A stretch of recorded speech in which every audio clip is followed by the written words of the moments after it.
Hey! Hello! Been like a Hello. while, and we have everyone for once. Yes! Again, We, it's been a hot minute.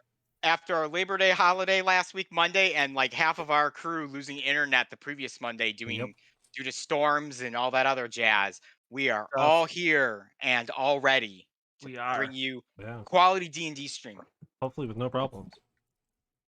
Honestly, I'm ready for TPK, baby. Oh yeah, we're all gonna drown in the ocean. I think it's been 2 straight months of issues every session in some capacity. I mean, Eric already had his issues, so maybe it was before session issues. But I think I figured it out. I think that they've limited me the number of Wi-Fi devices I can have connected to my home internet because I am disconnecting my phone, and when I do, my wife can get on her computer. So I think it's literally limiting the number of devices that can Wi-Fi connect. That's lame. I'm about to call somebody tomorrow. tomorrow. That's a call. That could be an actual like technical limitation too, but I'd still call. That's bullshit. I've never had that issue before. Not with WoW. I'm not saying that it's not like anything, that they're not doing it, but it could possibly be something like that. Oh, let me get some music going on in here, guys, and we can go ahead and get rocking and rolling because we got a 2-week session ago to recap. Yeah, we had 6 hours to go. 80 million sessions. We got to make up the last 2 weeks. We got like 9 hours of just straight D&D. Yeah, this is a 9-hour stream, everyone, because we're making. We're Critical Role. We're coming for your time slots. Yep. Critical Role's like 7 hours. They play for their streams are so long. They gone up too. I remember when they were like 3 hours, yeah, 3.5 hours, 4 to 5 hours sometimes. Yeah, there was one that they went up to like 7. I was like, holy. That was the campaign 2 ender. Yeah, it was 7 the campaign 2 ender? That makes sense though, that the ender is gonna be super long. They gotta actually get all of it in there. It's all right. I'm already planning it for our series finale when it comes, and whenever it comes. It's going to be 12 hours. We're going to start at like 8 a.m. and we're going to go until night. We're down. All day D&D. All day D&D. Arthur will be long dead by then. There you go. Arthur's dead. Arthur starts the session just kills himself. Eric's like, I'm only going to be here for 3 hours, so finish up all my epilogue garbage and I'm going to log off. That's right. I'm not even going to watch. I don't even care at that point. Just yeet me. I'm done. Put yourself right in the middle of battle and don't attack a single person. Just keep running. Just attacks of opportunity everywhere. Yeah. Here we go. Keep running around in circles. Just run, don't dodge. All right, let's go ahead and jump into our session tonight, gentlemen. Yeah. So in our previous session from 2 weeks ago, the party left Highwater and arrived in Igorith by the shore to procure themselves a ship so that they can sail to the Isles of Elos and hopefully uncover their 4th of 5 map pieces.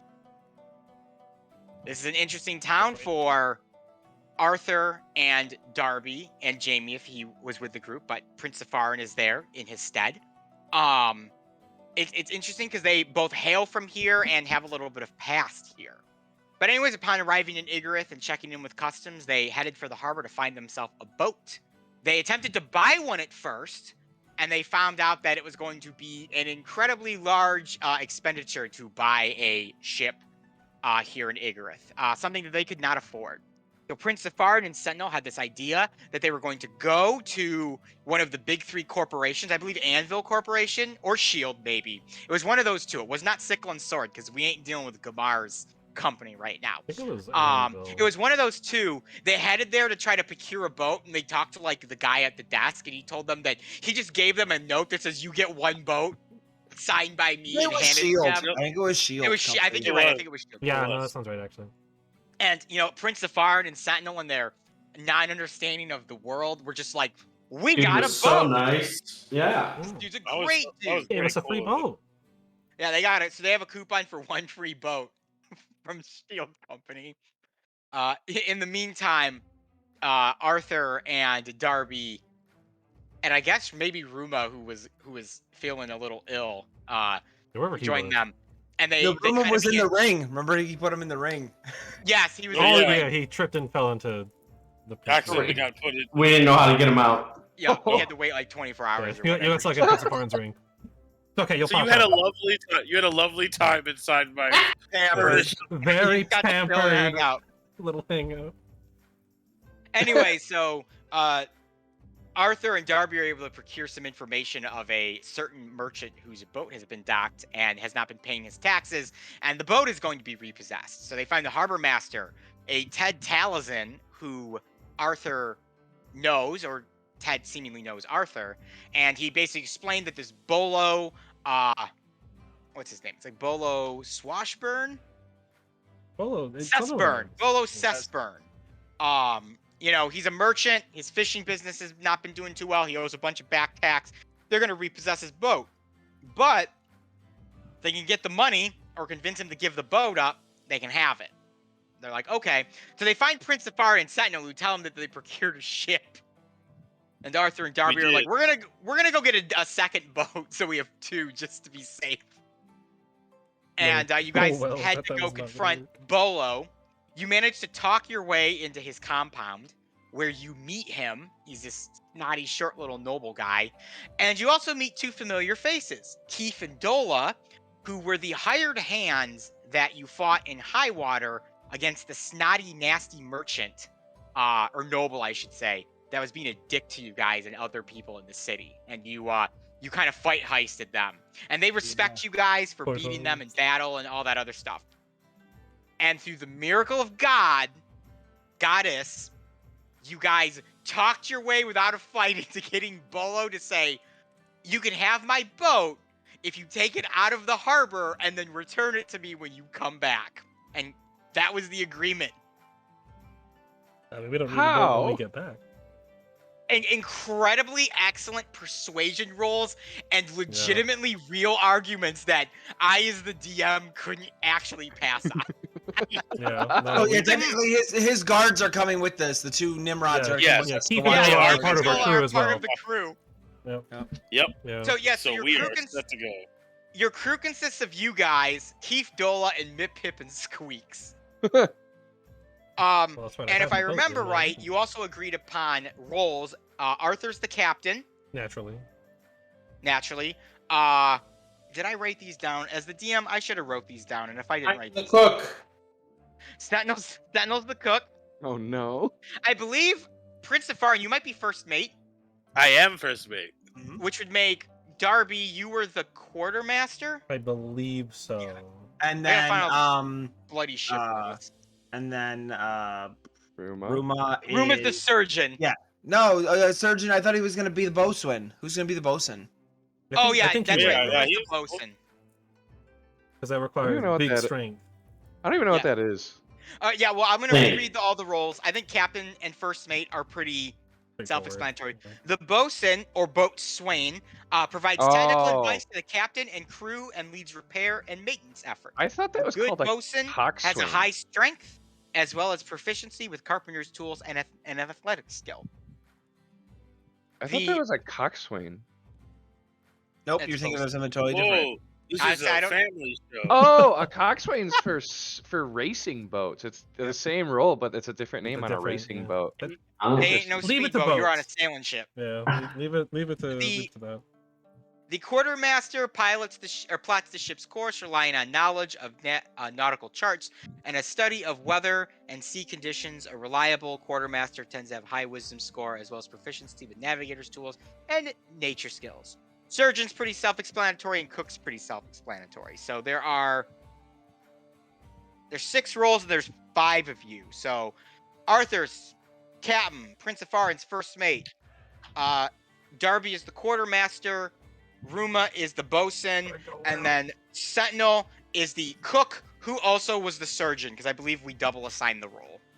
I know you said that the cook is self-explanatory, but for someone else who doesn't understand what a cook is, for my friend, could you explain it to me like I was 5 years old? For the stream viewers, what does the cook role entail? Sure. So the ship's cook works with limited ingredients aboard the ship to make meals that you digest and eat.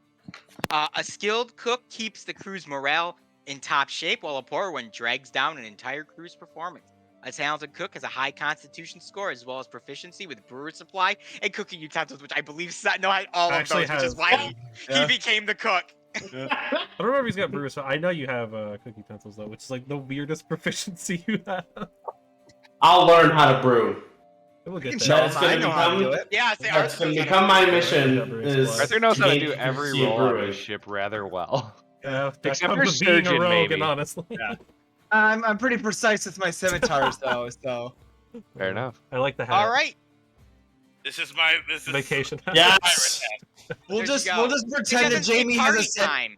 We'll just Yeah. pretend that Jamie has one of those fancy newfangled sending stones that has a screen on it. So whenever we need a surgeon, we'll just call in Jamie and have a Yeah. screen Yeah. sending You'll stone. zoom Jamie Yeah, down. those, Jamie those new visual Chaz illusion has magic lost sending his sounds. leg.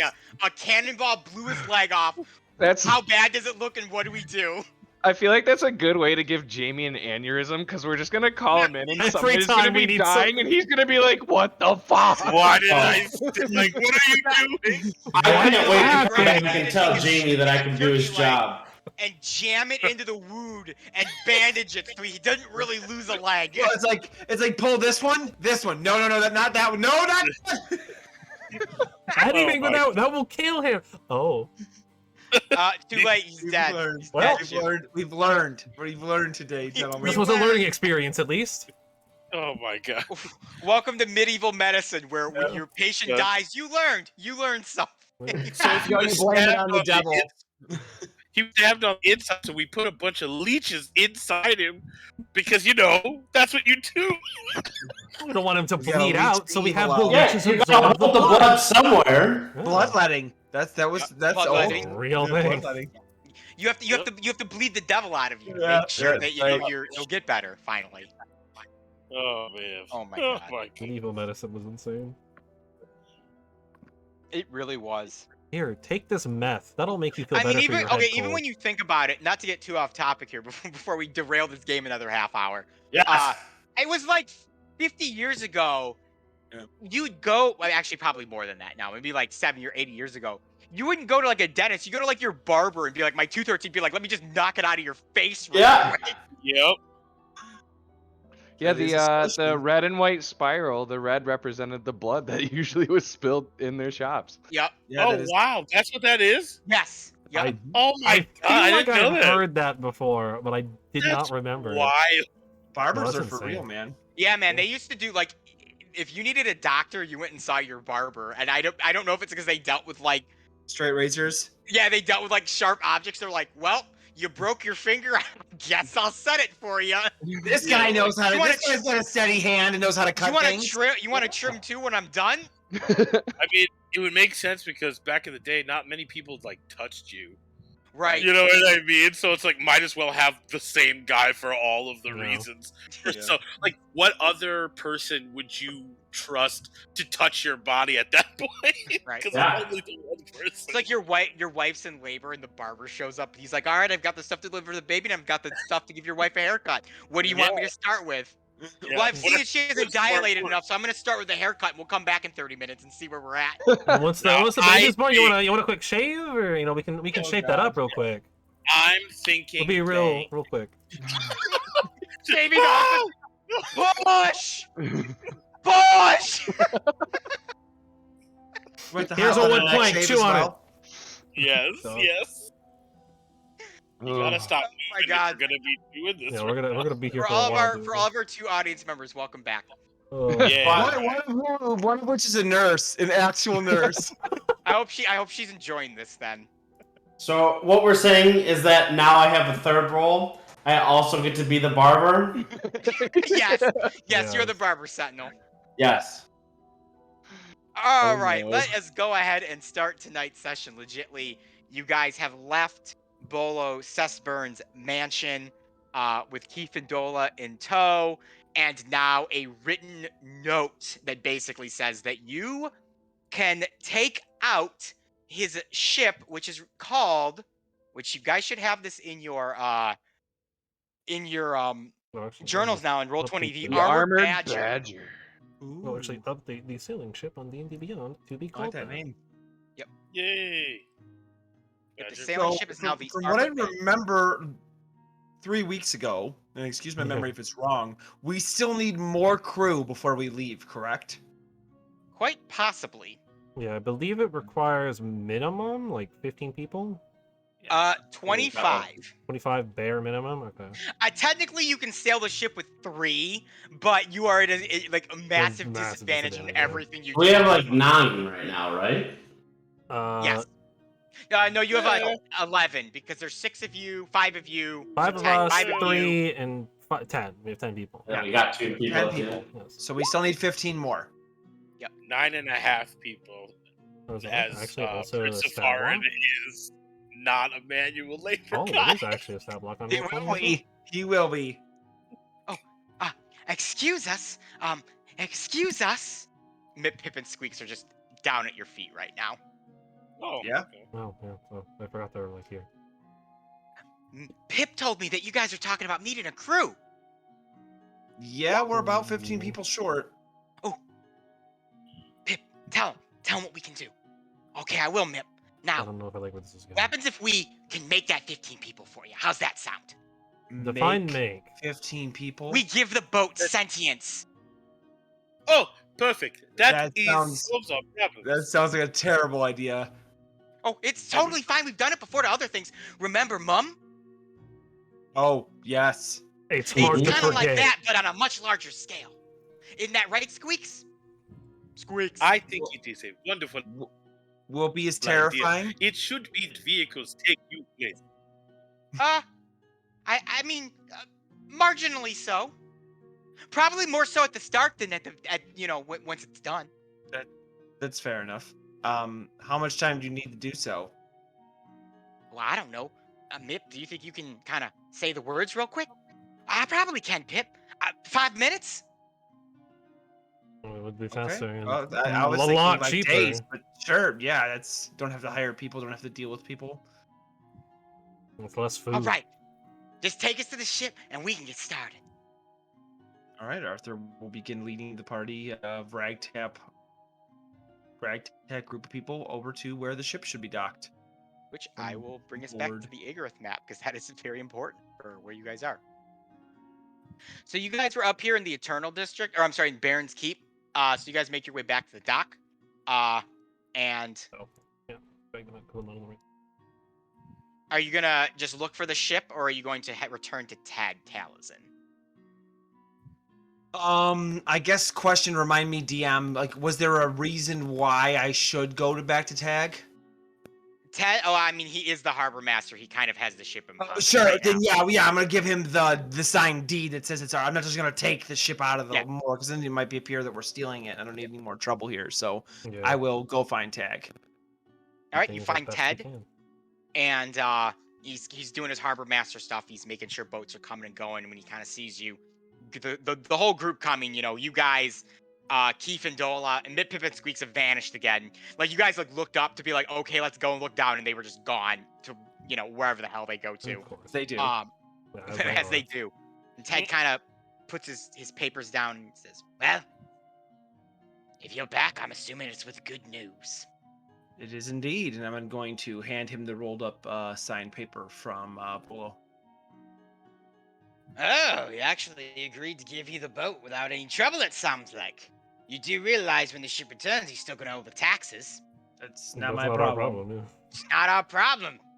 Well, as far as I'm aware, I'll go and let the deckhands know that everything is in order, and you are free to take the Armored Badger out for a little pleasure cruise, as long as you need to. Thank you very much.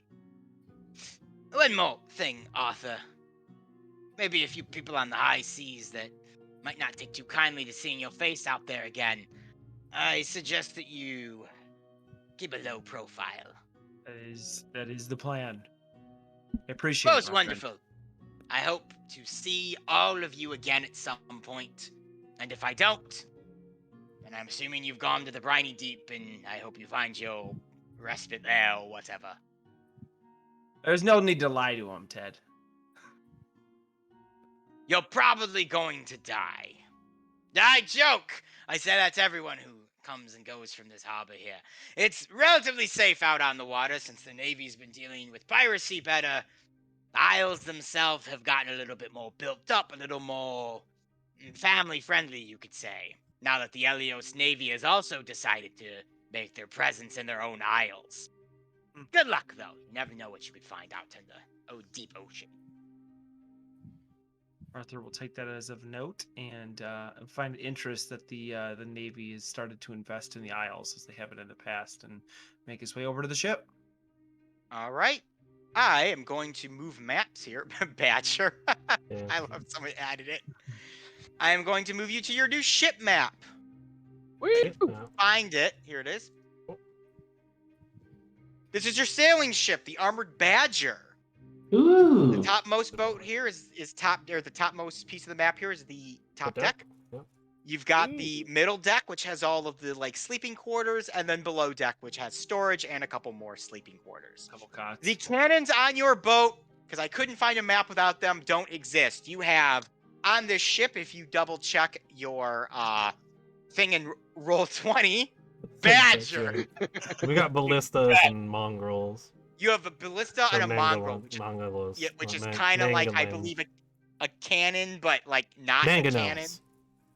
Words are hard. Actually, Sorry, you're both talking over each other consistently. So please repeat Ethan and then repeat Brendan. well, we were just saying that you've The got names of the the one things. ballista and a mangonel, which I think is kind of like a cannon.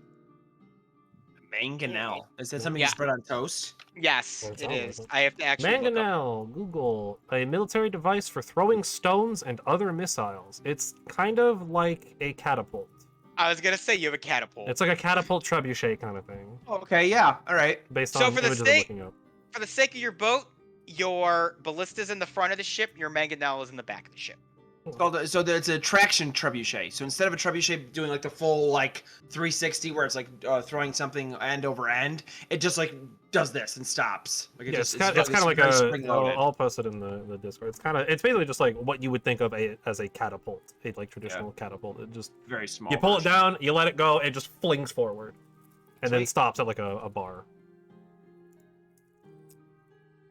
All right, from the dock, you guys find the Armored Badger and board your new vessel. Seems to be decently taken care of. It is technically designed as a merchant ship, despite being a sailing ship, so it is it's a medium-sized vessel. It's not going to be big like a galley. It's not going to be big like a warship, but it's Right now. fast. It's spacious for the seemingly 11 of you, I think we established. Like 10 within the sentient ship. Yes. 10 before the three I make. keep Right, counting it is. myself by mistake. The DM is not. You on. can be a crew. You can be a crew member, Ethan. No, it's okay. Well, you 'cause- can be one of the sentient crew members. Well, Mip, Pip, and Squeaks are now on the deck of the ship, and they're kind of looking around, all like, "Wow, we're pirates now." Pip's kind of got a pirate hat with an eye patch, and Mip's walking around with 2 peg legs and 2 hooks, and they've just made all this appear on their bodies, it was nothing. They're all excited for this right now. You're not a pirate until you steal something. We got this boat or the ship pretty honorably. You're just a sailor. Well, we're gonna become pirates one day, ain't that right, Pip? That's right, Mip. Now, are we ready to turn this boat into a real, full-fledged, traveling sailor itself? Yes. As ready as I'll ever be. All right, we just need to head down to the lowest deck and establish the most centerized point of the boat. I will lead them down below deck. All right, so Arthur, you take Mip, Oh, Pip, we and got Squeaks rowboats. down below deck. Does anyone wish to join for this incredibly strange ritual? I'm good. Darby says Oh. nope. I don't need to see this. I'll accompany. Me. Sentinel, Ruma, Prince of Farin. I think I'm excited about the ship. I'm still looking at all the weird stuff on the ship. All right, Prince of Farin's kind of wandering around the boat, taking a look at the stairs, the doors, the wooden architecture. I'll mention to Darby to make sure Prince Safarin Yeah, doesn't okay. fall over. I'm gonna not Eh. follow him around, but keep an eye on him, make sure he's not gonna jump As off the as boat. a reminder, Prince of Farin, I do not. You have to excuse me because I don't 100% remember what your relationship is with the plane of water, but you are standing on a giant body of water right now. Yeah, I'm confused. I don't think I've ever been on a boat. Okay. I've seen sunken boats before, given just family stuff, but I've never actually like seen one in action. So I think I'm just kind of like, oh, look at all of these things. You're just lost in the moment kind of thing. Yeah. Oh yeah. No. 100%. Excuse Also, me. making things sentient is like elementary school stuff. Sold hat. So just All right, so Arthur, Ruma, and Sentinel, you lead Mip, Pip, and Squeak down to the cargo hold of the boat. They kind of, Mip and Pip kind of like look around. They're like, yeah, this should do. All right, guys. This is Mip talking. All right, guys. If you want to stand back away from the edges, kind of away from the center too, we don't want any of the weird mumbo jumbo affecting you guys in any way, and possibly forever trapping your soul within the confines of this hall here. Yeah, okay. Arthur will do his best to not stand center and or against the wall. All right, so you, Arthur, you kind of find a spot like where you're like, is this center? Is Yeah. this too close? I don't know. They're not telling me anything, so I'm gonna stand here. just okay. That's fine. Please don't make me part of the ship. I don't want to be Davy Jones. So immediately, Mip kind of stands at the center. She begins rubbing her hands together, and Pip kind of begins speaking this completely otherworldly language, just unknown to anyone. You've never heard this kind of speech before in your life. Mip's eyes begin to glow a bright like yellow, and then they change to blue before going back to yellow. They kind of are almost like flashing immensely. This greenish orb of energy begins to form and swirl in the center of the boat. You can feel wind, despite being in a windowless basement of this boat, basically. And as this breeze begins kicking up, Arthur, you got to hold on to your hat because else it'll blow away and maybe become one with the ship. Finally, this energy just begins to like compound into a centralized ball that rises up to the center of the ship, and then it begins to beat like this, like a heart, and you can hear it, boom, boom, boom, boom, boom, boom, boom, boom. And as Mip's eyes are still glowing, a chain just randomly appears out of like nowhere from the wall and grabs on and hooks into the heart and holds it. Another one lashes out, hooks into the heart. All these chains shooting out, wrapping this heart around, holding it in place until it's finally this chained, held heart in the center of the boat, beating and pumping. And then all of a sudden this visceral scream just echoes throughout the third deck of the ship here. Prince Safarin and Darby, you do not hear this on the main deck. Only the people on the third cargo hold hear it. This just terrible, horrible scream, and blood begins to splurt out from the heart, and as it hits the ground, it smokes a little bit. Arthur, at first you think the blood is like acidic, it's gonna burn a hole in the hull of the boat, but then all of a sudden from the piles of viscera and blood, a skeletal arm shoots out and grabs onto the hull of the ship, begins pulling itself up from the blood pool, skin slowly beginning to form over its carcass form shape as it begins to kind of become a human-like visage. And there's multiples of these happening. There's like 7 of these happening right now. I'm definitely And drawing my finally- scimitar. All right, you've drawn your scimitar. And finally, you have 10 fleshed crew members, all with white eyes, almost like they are lifeless, standing there, awaiting orders. And as Mip's eyes kind of change and they go back to normal, she wipes her brow. You can see a little bit of sweat on it. And she goes, whew. Well, now, that went pretty smoothly. That's smoothly? Oh, yeah. Usually there's a lot more screaming in the ship protest, but this one kind of just took it. He's probably a sub. So these beings, they're under your command?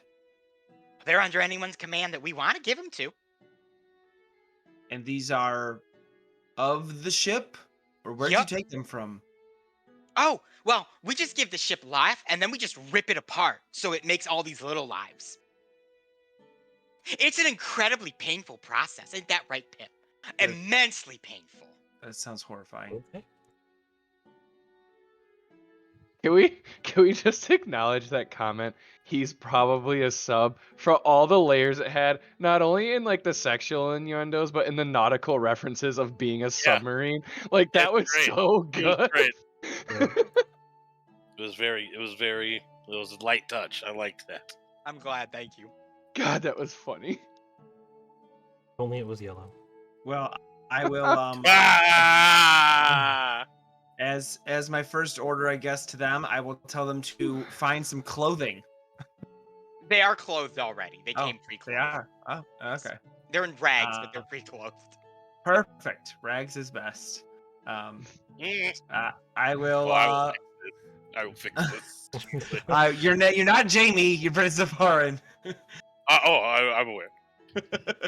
No, I know. It's just, so I'm gonna, I guess, order them to pick up different roles that are available, just like the quick maintenance, the swapping the decks, the minor roles that other people weren't attributed to already. This is one mind. As the armored badger, take your order at heart. We will do as you command. And they begin just to like shamble away or shamble away. And begin, as you said, take different roles. Almost as if the boat itself knows what needs to be done to make it work and sail. They just naturally begin doing it. Pretty neat. Not gonna lie. Well, Mip, now that that's done and, the ship's got a fully fledged crew, I think this means you and I can take a little bit of a breather and go and sunbathe on the deck for a little bit. I like that idea, Pip. Let's go and do that. And they begin walking upstairs. They ignore you, Arthur, if you protest. I will begin making my way up to the top deck. All right. Room and Sentinel, do you join them? Yeah, just speechless and join them up there.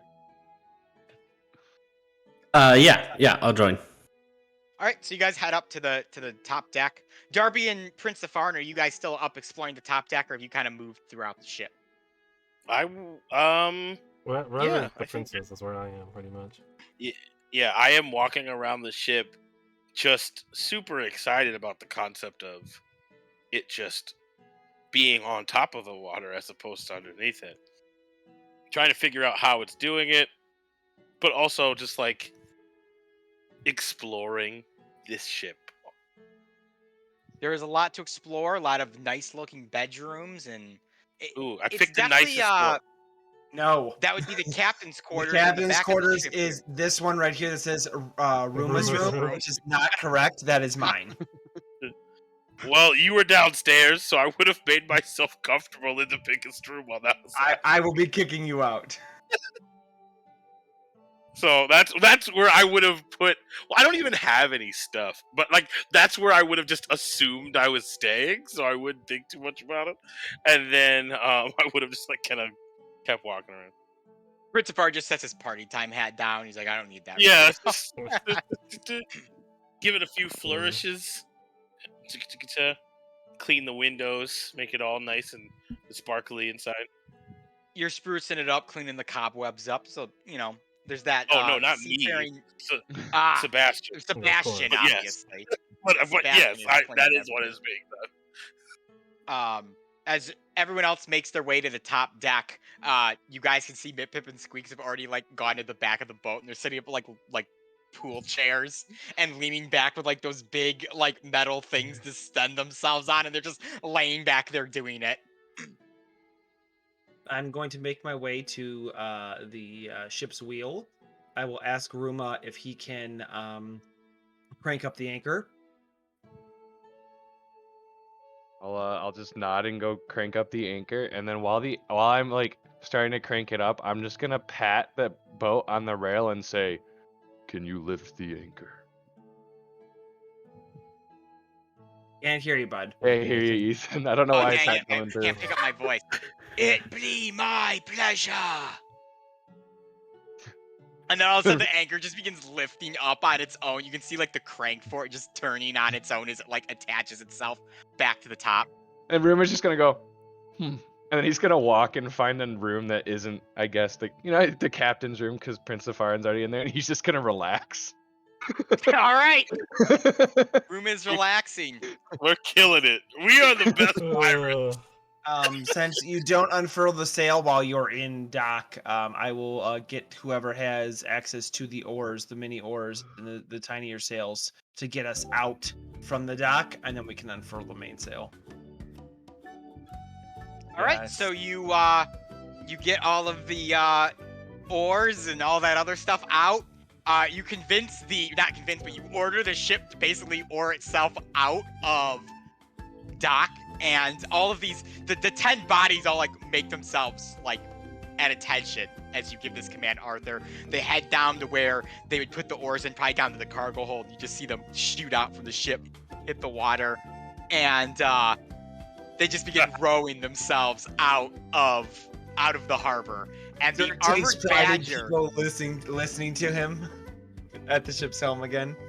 the armored badger, in all of its glory, set sail for the Elysian Sea.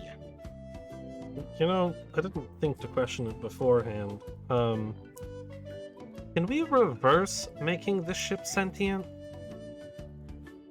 Do you ask this of Nip, Pip, and Squeaks? Yeah, because we do need to return it, and if it's altered, I don't know if he'll be too happy. And we never no. agreed to any of it. No. It is sentient until you kill it. And if we kill it, the ship sinks? Just hypothetically. Yes. Yeah, something like that. Okay, just something. Well, he's in for a surprise when he gets his boat back in like 2 weeks. Yeah. Oh, you guys have longer than a 2-week journey. I- You've I- got it's like a a month few or month journey, like a like a month or month or two. two journey. Yeah. He'll be surprised when he gets his boat back. Let's just not mention it, okay? I mean, if anything, it's a He's gonna perk. get It his boat sails back. And its- he's gonna have all these undead. I like, mean, it's got the sentient weird crew members. He undead gets his zombie boat back. things We walking may around. never return to this dock. it sails itself. Like, that's a perk. Yeah.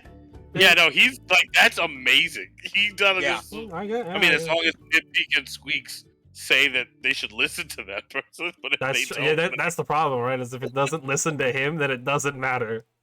it doesn't really matter. But Then they're still. just there, taking up space. I can just Not constantly helping. order it. I can just constantly order it to go do things I want it to do, and he can't do it. That'd be very frustrating. Sail around the world.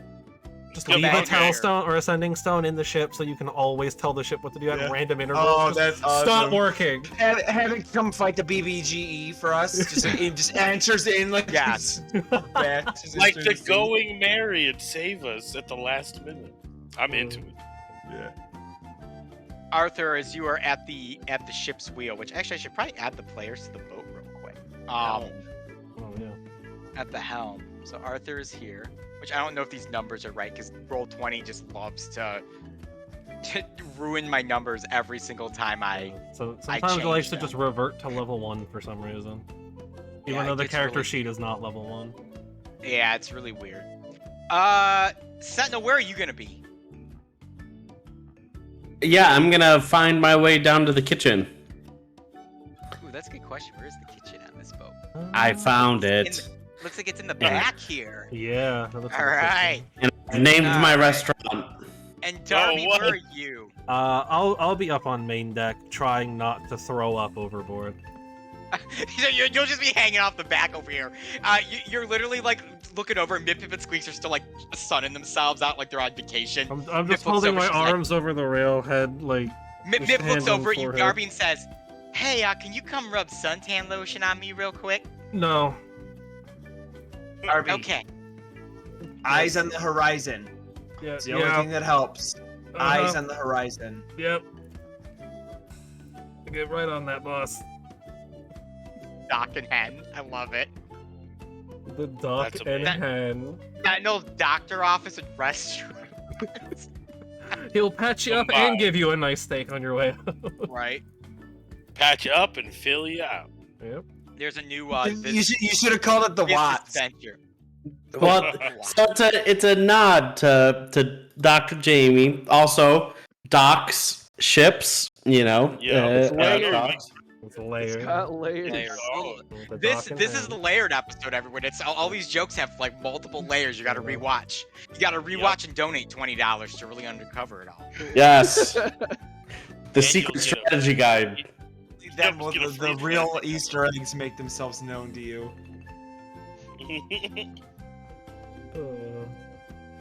All right, as you guys are sailing along, hours passed. A Oh, wow. day turns to night. The I sun will, begins to I will finally be set. consulting my compass, even though the ship probably could just take us there. Arthur has a lot of pride in commanding a ship, so. he will- Yeah, I the will- Oh, go ahead, Prince Safarin. I was saying, well, like, if it's been hours, I would have already spruced up my room at that point. So I would have probably come up to where Arthur is. Go ahead and move your pawn up to where Arthur is. I see him. You, Prince Safarin, you've now Good. noticed all the sentient like shipmates like walking around and doing stuff too. Yes, I'm going to go over to Arthur and be like, "Excuse me, Arthur, may I speak to you for a moment?" Yeah, absolutely. Good. I am a little concerned at the state of our slaves. Okay. They Oh, are that's forget. they are dressed inappropriately for meeting others of high status. They are walking around in rags, and that is a reflection on us, is it not? How do I put this nicely? No, it's a reflection on them. Ah, but they are our slaves, are they not? In this case, I think that would be correct. Yes, this is, in the one instance you are correct. In the in most saying they are, in literal fact, our sense, slaves. yes. And they do not have a will of their own, yes? Not that I'm aware of. No. So then they are a reflection of us. We should dress them in a way that befits our stations. You know what, Prince? If you feel so led to tailor them and tailor them clothes, be my guest. Ah, no. I will not be doing something as such as this. However, I will make sure that they are clothed appropriately.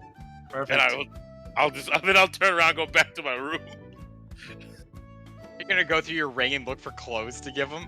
Well, I was gonna use Unseen Servant, and I'm going to order it to just like make fancy clothes out of all of the furnishing stuff in the captain's quarters. Rip the curtains like, down and they Yeah, very, Alright. very sounds. What is it? Oh, I'm missing it. The hills are alive with the sound of music. Sound of music. Very much like taking all the stuff and making nice clothes out of it Yeah. for all of the slaves. 10 of them or whatever. Beautiful. All right, the Prince Safarin, you've summoned your unseen servant and have given its command. It immediately goes to the relatively nice red curtains that hang up around the back windows and just begins tearing them down to start no. like sewing clothes. Arthur, when you come to the captain's quarters, you're gonna be quite interested to see what become of your. I'm sure I will. I do have a question. Would I have been provided a key to the captain's quarters upon Yes, receiving? you got- orders to Yes, the you ship? guys have been given what you've needed to access this ship. Okay. All right. I will have the key on me then. Right. As a note, Darby, you see a giant. What is it? A giant shark? Oh shoot. Yep, a giant shark off. What is that? Starboard? Port? Port would be port. Port? The west. The west. I'll, I guess, mention it, and there's a shark in the water. I don't know if it's gonna do anything. Yeah. There's a shark. There happen to be Go. those. Yes. I don't know if it's gonna try to random. Tell it your name, Darby. See if it responds. I'm not one to talk to animals. It swam away. Okay. After seeing the shark leave our view, I'm just gonna head below deck into a random room. If you were getting seasick before, heading lower Oh. into the ship will Yeah, only make it fine. worse. Darby doesn't know that. He hasn't been on a boat. Ruma is currently installing turbo on the back of the ship. Although, while I am below deck for Turbo. the next roughly hour, Darby will attempt, while trying to stave off his seasickness, to cast Find Familiar. Okay. He'll pull out that second deck of cards he bought before he left, and he'll just like spread Make them it a around. parrot. I'm not making it a parrot. Wait, doesn't somebody have a parrot? Didn't somebody just buy somebody a parrot? Yeah, I bought Yeah. my patron a parrot that then got okay. eaten by her cat Oh, that's immediately. right. Oh, I Yeah. forgot about that. Yeah. Dang it. But I'll spread out the second deck of cards, Mr. Grumbles. and it'll, as I'm doing the ritual over the hour and 10 minutes or whatever it is, it will slowly form into the shape of a pseudo-dragon that I will kind of just dismiss for now after I make sure that it can move around and fly and whatnot. So yes, Darby, you find whatever room you found down there. One sec, I'm getting something set up Stuff. here. I Yeah, I apologize. noticed as I was describing. So you found your room, and you did summon this little dragon, and it kind of flies around and spins and dances. and does stuff Its like body is, I mean, it looks like like the shape of a pseudo dragon, but its body is kind of like a paper mache almost of playing cards with the faces out. Oh, that's cool. So you got like the aces and jacks and nines and all that everywhere, just all the different suits making up its body. That's dope. That's cool. That's really cool. that. That's very cool. I figured out how I was gonna do Find Familiar. There you go. Rather than Hey, Ethan. stealing the cat, I figured I might as well make my own.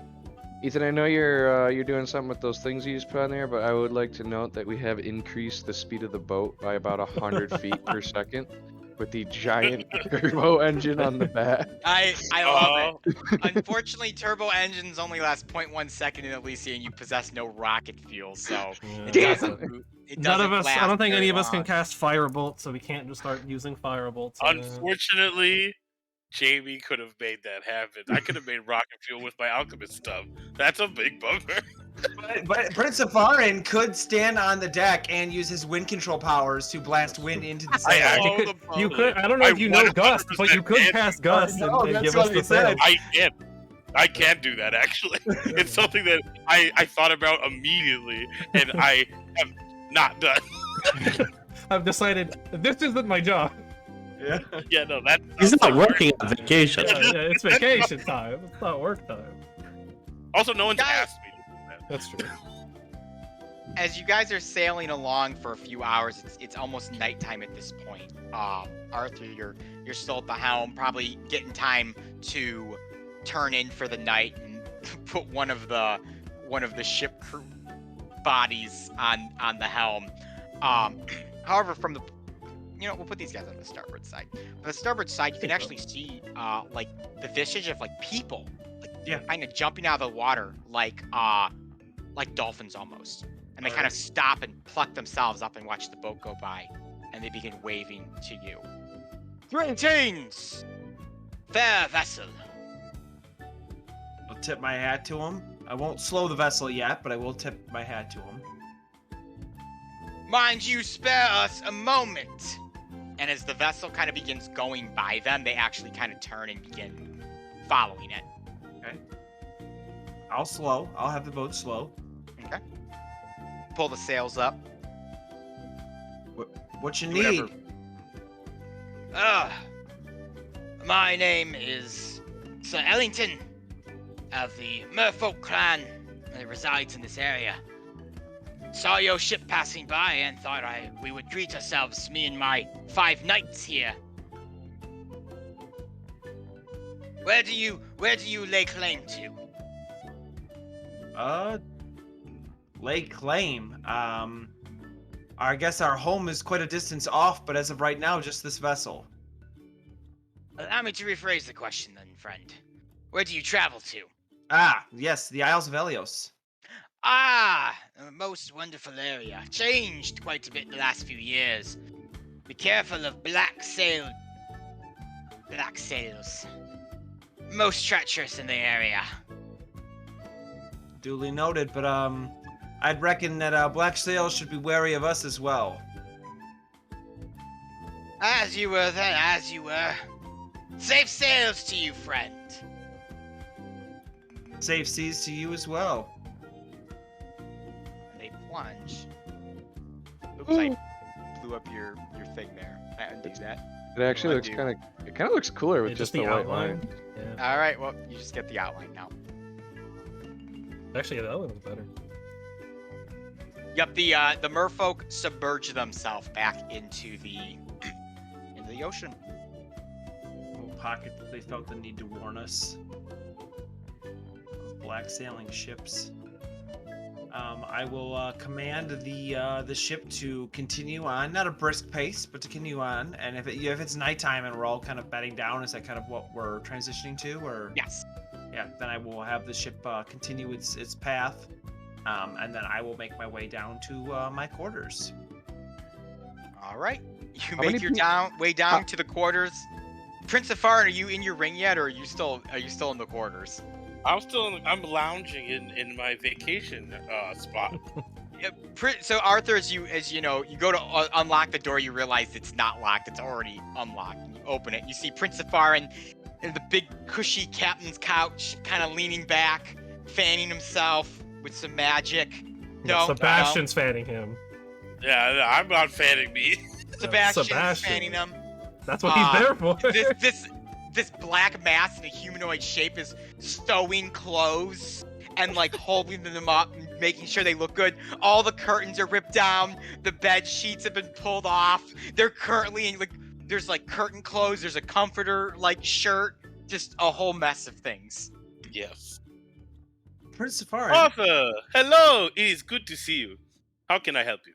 Are you lost?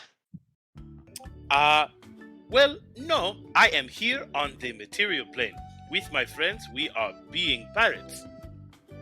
Sorry, let me rephrase. This is my room.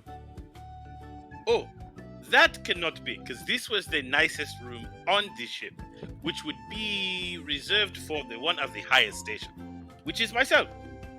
So you are feel free to stay and enjoy yourself. I appreciate the offer there, Prince of Farin, but on this vessel I am captain, which is the highest station. Ah, then I should be captain in that. But you don't know how to sail a ship. That is correct. I do not know how to sail a ship, so I will have you sail it for me. Thank you very much for helping me in this matter. No, again, the person who is captain is the one who sails the ship. Doesn't have somebody else sail for them. Otherwise, there might be a mutiny. And you wouldn't want a mutiny, would you? I do not know what this word is. What is a mutiny? A mutiny is when the crew gets together and kills the current captain, or maroons him, which means kicks him off the ship to fend for himself, so that way they can elect their own captain. That seems like it does not make sense. Why would they do this? They don't like the current captain. He's lazy and doesn't know how to sail a ship. I am captain because everyone likes me. I'm the captain now. You know what, Prince Farin, you're right. Everyone does like you. That being said, I do believe I heard Sentinel calling for you. He wanted you to taste some food or something below deck. Oh, that makes sense. Well, then I will go and see Sentinel and help him with this food tasting. And I guess I'll just get up and I'll leave. As soon as he leaves, I will turn around and I will lock the door. Yeah, no, I would just walk down. The unseen servant looks over and sees I can't leave too far away from the unseen servant. What's the range? Yeah, I gotta go. Let me check that out. I was gonna say this 60? boat's not super. I think it's 60 sounds about right. 60 feet. Yeah, 60 feet. If you go to Sentinel, you should be all right. Okay, well then, 30 to here, 30 and to then go you'll down, and 30 to get and you're over. literally right underneath where Sentinel is. So you're easily within Cool. like 10 feet of it. Which, speaking All of right. Sentinel, I'm gonna need a roll for your cook utensils, Yeah. which you can put your survival roll stat into that. Get all the bonuses.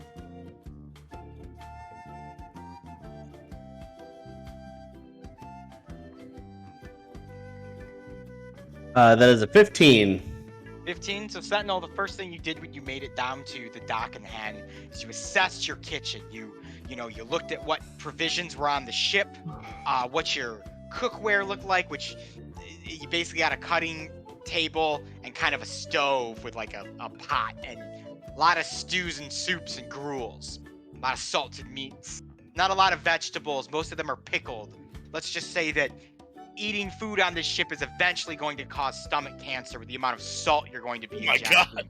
But That's what the welcome to oranges sea- are for, to fight scurvy. Yep.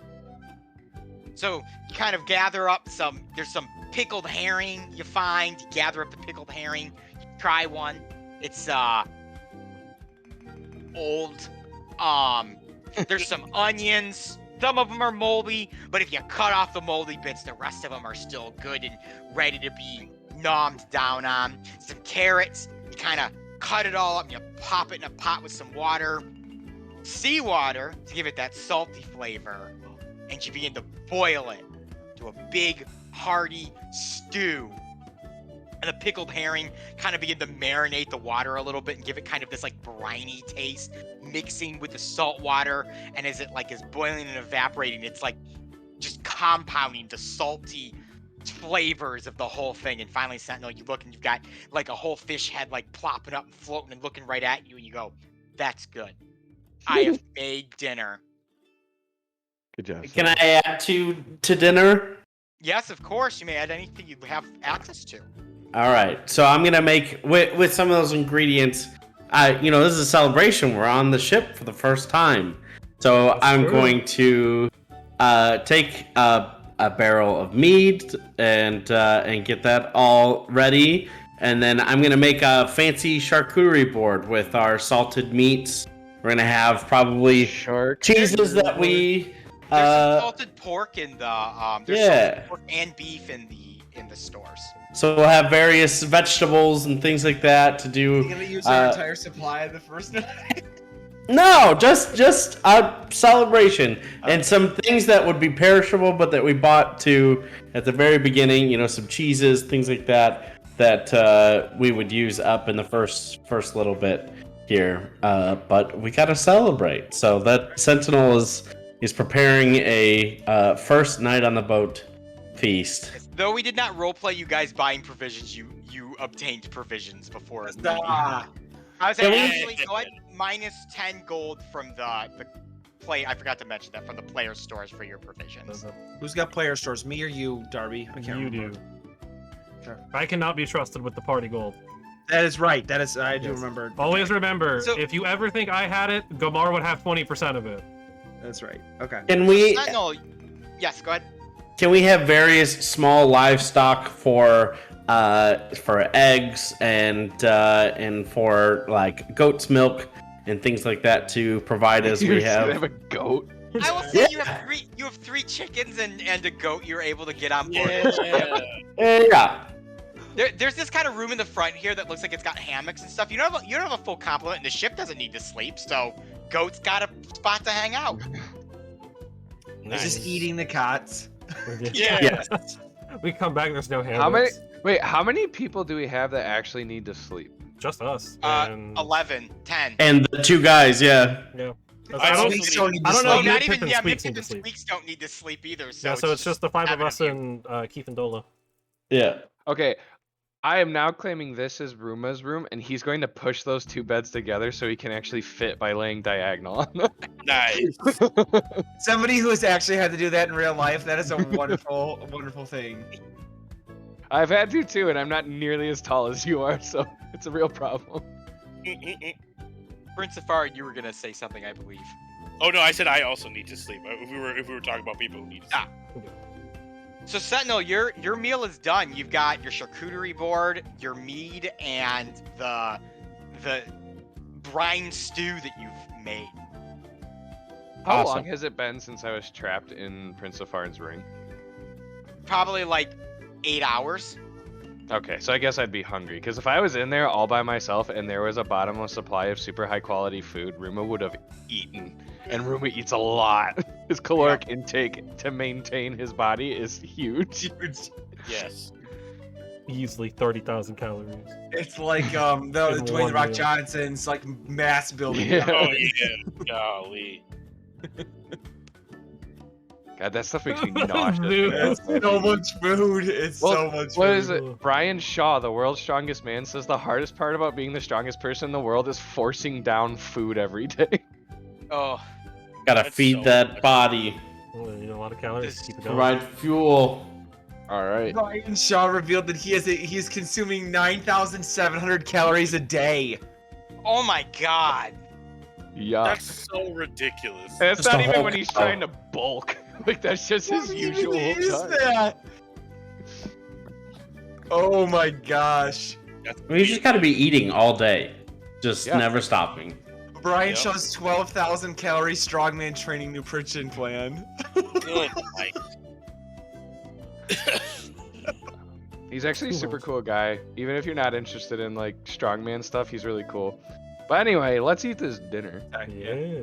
Sentinel hasn't called you guys yet. Oh, that's true. Oh. Yeah, I'm waiting for Yes. some. Does he ring the dinner bell? There should be a dinger bell. Yeah, Dinner so He crows. He goes, we'll have a string that goes up from my kitchen here, and it goes all the way up the back of the ship, and I can pull on it, and it'll ring a bell on each floor of the ship, and I will ring it as I make my final preparations. I put out our mugs and got makeshift tablecloths on our. Question. Did you tell the crew that you were gonna ring the bell when dinner was done? Because if not, No. Ruma's not gonna have any idea what that means, and he's gonna That's stay still. Sentinel has his idea of what a kitchen. He had so much fun in the kitchen the first time. He's been just dreaming of the day that he can open up his own restaurant. He had a name picked out and everything, and he's waiting to unveil it. And he just has heard this is probably. He thought this is a great idea. I'll let everybody know. Every day people listen to the bell, and they'll know to come downstairs, come to the Dock and Hen, and have their meal. Well, I was already on my way down there, so I would have been headed that way either way. Yeah. All right, so everyone except Ruma, unless someone goes to fetch him, heads Yeah, down. when the bell rings, I will let if Sebastian and the unseen servant are going to leave the room, I'll let them out. If they don't, then I will just lock them in with the door behind me. And then noticing that Ruma is not leaving the room that I see a lantern light from, I will knock on the door and say food's ready, and then head on downstairs. Oh, Sebastian would have come with me when I left. Okay. All right, I'll, you guys I'll head just on leave the down. creepy unseen servant to continue disassembling my room. Yeah. It's almost at this point. It's almost done making clothes. Like Yeah. you'll see it leave occasionally, and it'll go and put on a shirt onto the thing and look at it, and then leave to go back. And the ship it just continues its job. Like it doesn't even care that it's got a new shirt on. Yeah. Well, if it would have left while I was in there, I would have locked it out. Can it? Well, it's incorporeal though. It can walk through. I believe it can walk Yeah, I through believe things. It would it's just a- walk through the walk door. It just couldn't get out of the room with the outfit. No. it couldn't. Yeah, that's true. It just goes back and unlocks the door and then heads It out. just takes, yeah, it takes- You're just perpetually stressing out this This unseen servant. it has For no. How long no does the reason. unseen servant last It's all- for? It's only an hour. It's I only say, an how hour. many Oh. hit points does the unseen servant have? I don't think it can be attacked. It can't be attacked. It Yeah. literally exists. Just to do basic menial tasks, and that's That's it. awesome. Cannot see, be. I'm lazy. You could summon the unseen servant to just continuously pants a villain we were fighting. I mean, Yeah. technically, yeah. I mean, it can't make checks, but the whole time the villain would feel something like Diving Right. on it. Trying to pull its face down. Oh, So what there's an one uncomfortable. barn. What an uncomfortable. It is going to take more than 1 hour to make all these clothes. It'll probably take like 4 or 5. Okay, well, I will make that one of my missions as we're doing stuff. Okay, you want to have Sebastian try and make them. Oh yeah, Sebastian could also make. So Not if the door's locked. but we're right now we're going to Sentinel because Sentinel asked us to come over there. Yep. So you guys head on down to the mess hall, which are just these like 2 tables, you know, Chief and Dole are already down there. They're already sitting, staring at like the big pot of soup that Sentinel's set like right in the middle here. And he's got the charcuterie tray, and there's a barrel of mead like set up, ready to be cut into. Yeah, so you see me come out from the kitchen holding, the big stew, and I've taken my cape and I've turned it around to the front and have tied it around my back to makeshift myself an apron, and then Terrible. still smells terrible, but it's it's amidst the smell of what Sentinel calls the salty spittoon, and this is his stew that he sets out, and then on each table in the mess hall has a charcuterie board and with various fish, meats, and vegetables and cheeses, and then and he says, "Welcome. This is the very first opening of the Dock and Hen that I hope you all will enjoy each day. A wonderful meal where we can all come together and enjoy this wonderful vacation that Arthur has taken us on. And so, please eat up." Constantly undermining Arthur as a pirate as we're at sea. Will raise my mug, and remembering the old cook who used to prepare our meals, I will, under my breath, say to Trick, and then take a swig of my drink and begin indulging. Unless anybody else wants to say anything else. And then Ruma will take his mug and hold it up and say, "A treat." Because trick or treat. Darby will hold his mug up and he'll go, "Or," and then take a swig out of his. This is fun. I would also like to raise my glass and say a random word. To Ulrich von Liechtenstein, our friend who is back at the inn.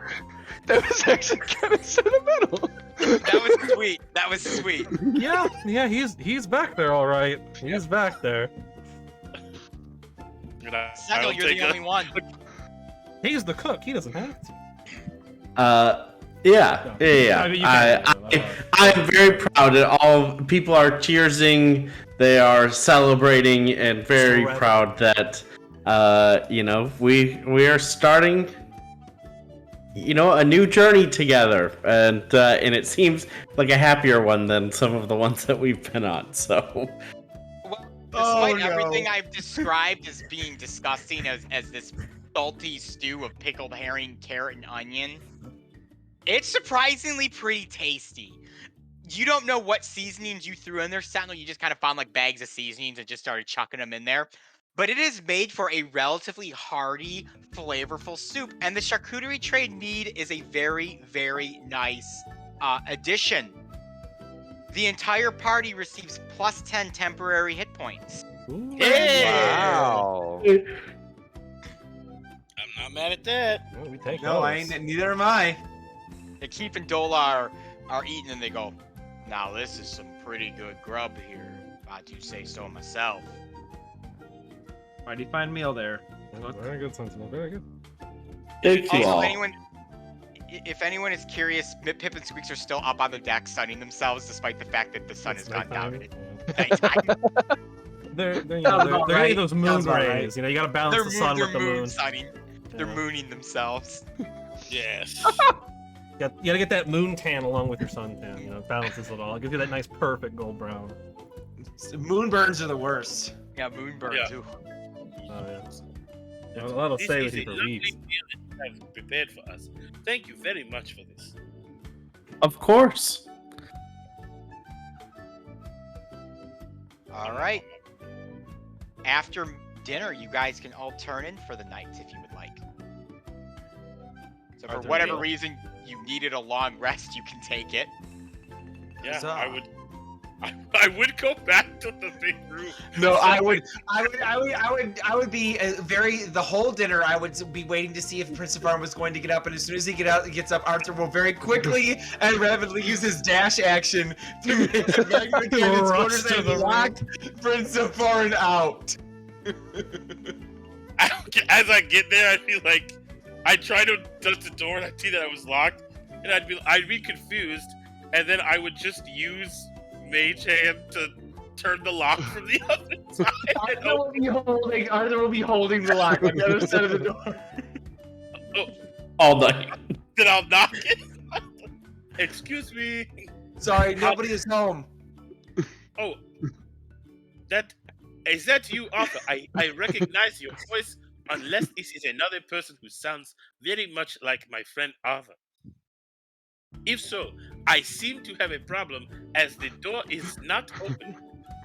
Nope, that's not a problem. That's intentional, bud. Ah, then would you please open the door so that I may come into my room? Nope, not your room, bud. There's another one right by Ruma over there. That's perfectly fine.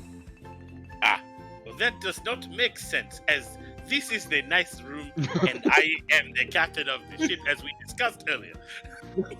You misunderstood. You are not the captain, but thank you for trying. I'm the captain now. I see.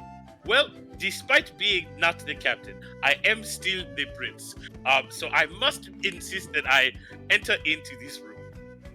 Thank you very much, Arthur. I appreciate it. If you could step away from the door, I would make my way in. Arthur will stop responding, hoping Prince Safari will leave. Not. Arthur, is everything okay? Are you alright in there? You have stopped responding to my words. Is there a chair in here, Ethan? Yeah, there's chairs. Okay, I will try to jimmy a chair under the door, so even if it is unlocked, it will not open. Just You put a chair under the door handle. Perfect. I will make my way over to the bed. I will be confused, and then I will use gaseous form to just go under through the door and come inside. I knew it was coming. So Arthur, as you go to get in the bed and you're like, you're changing your raper bed, you just see this like plot of smoke enter the room and Prince Safari just pop up.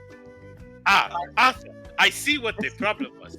There is a chair here by the door that is stopping me from getting. I will move this for you, and I'm moving out of the way. Perfect. Arthur will begin laying down on the bed, just ignoring Prince Safari's presence. Yeah, it's like, well, this has been a very lovely night. I will enjoy seeing you tomorrow. Indeed. And then I will just go into my ring. You'll see Sebastian just holding it, just flying there in the center of the room. This is gonna make for some awkward sleep. Arthur will take his hat and push it down on his nose, and then attempt to sleep with Sebastian just standing there. Sebastian, he'll just fly over to like the chair and sit down and just set the ring in front of him and just stare at it all night. Yeah, that's all he can Occasionally, do. Arthur, you'll like stir in the middle of the night and just see this flying purple monkey is sitting in your chair, staring at a ring. And as you look at him, occasionally his eyes will dart to you like in the pitch blackness, like just glowing, beating in the blackness of the ship. And you guys will like lock eyes, and he'll go back to the ring. And when I lock eyes with Sebastian, I'll just be like in the middle of the night, it'll be like 3 a.m. and I'll just be like, this is what I deserve. Yeah. Real quick, if you have any sort of like insight on Sebastian, you just every time you look at him, it's searing rage. like just as a barely howled at bay. Yeah. He hates doing what he's doing. That's something that you will get. If there is ever the slightest opportunity he could do anything else, he's taking immediately, no question. He's out. He's out. That's so but funny. anyway, that's where we're at. That's so funny. Alright, so the crew ends up with a good night's long rest. And it is like this for 3 days. Oh, nice. Yep, you guys sail along without any issues.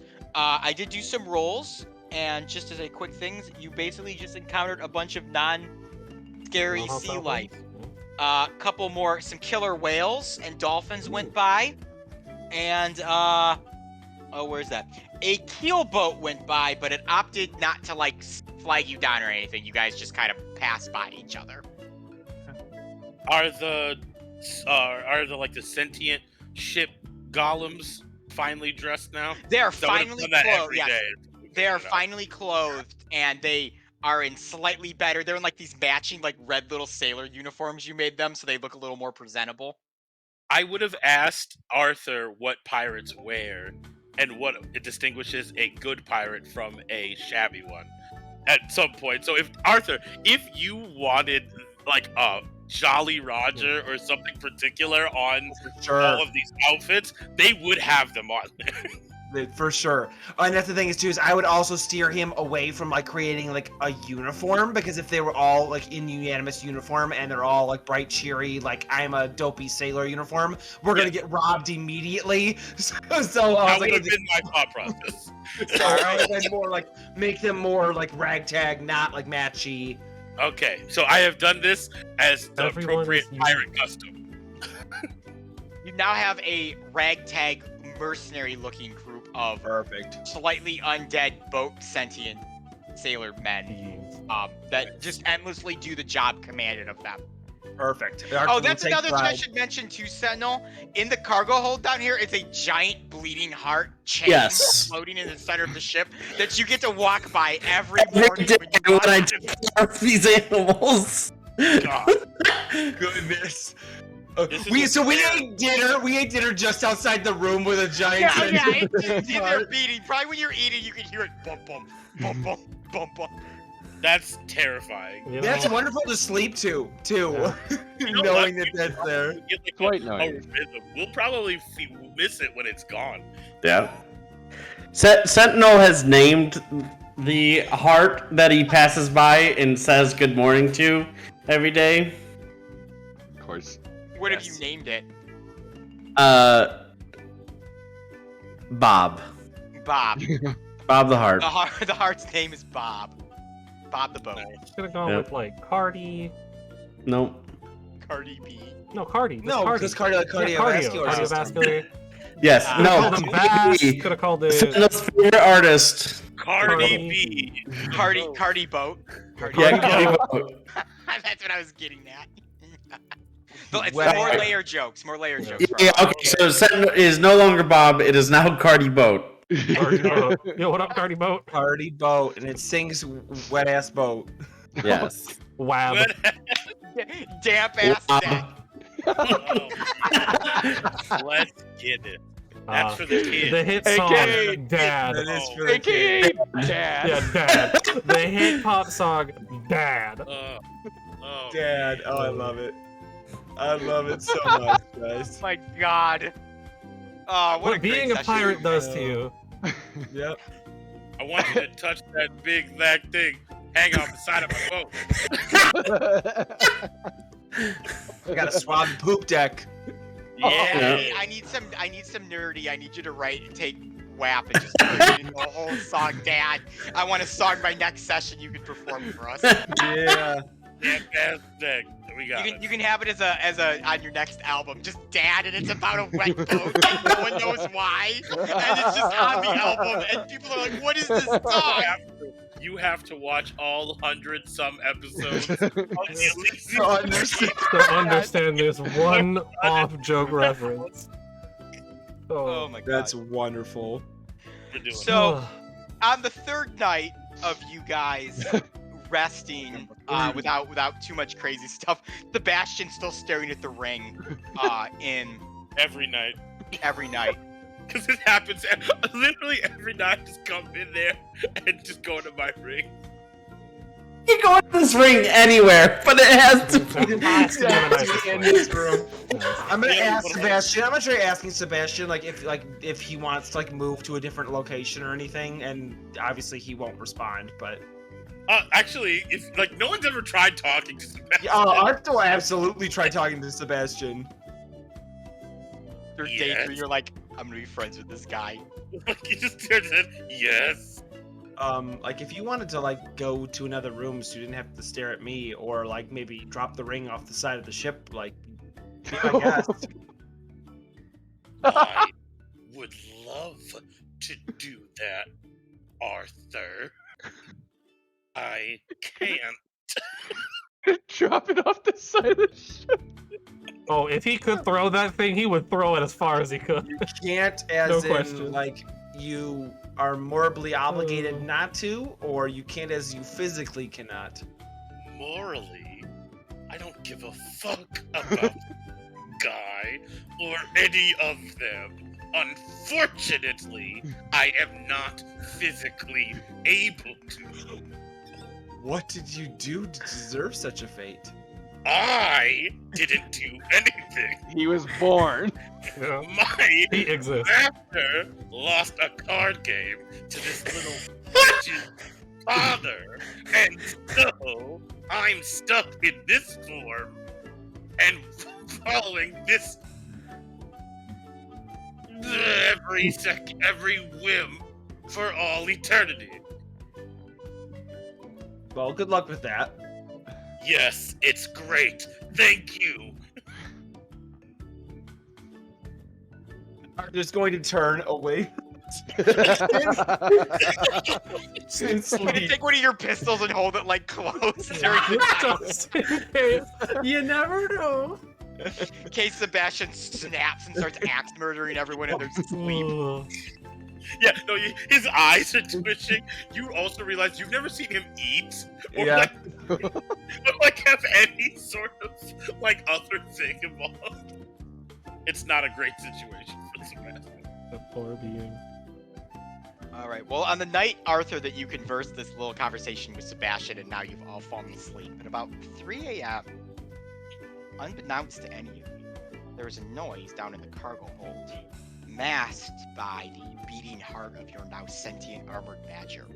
And due to that heartbeat, Sentinel, unfortunately, even though you're the closest, you don't hear the noise of one of the ship's barrels popping open and the scurrying of a form climbing out and touching down on the deck or in the cargo hold of the ship, tiptoeing their way around the eldritch horror mess that stands before them and to one of the ship's stairs to the second deck, silently bringing themselves to this door here, pressing a hand against it, testing the handle to see if it is locked. Arthur, would you have locked the door?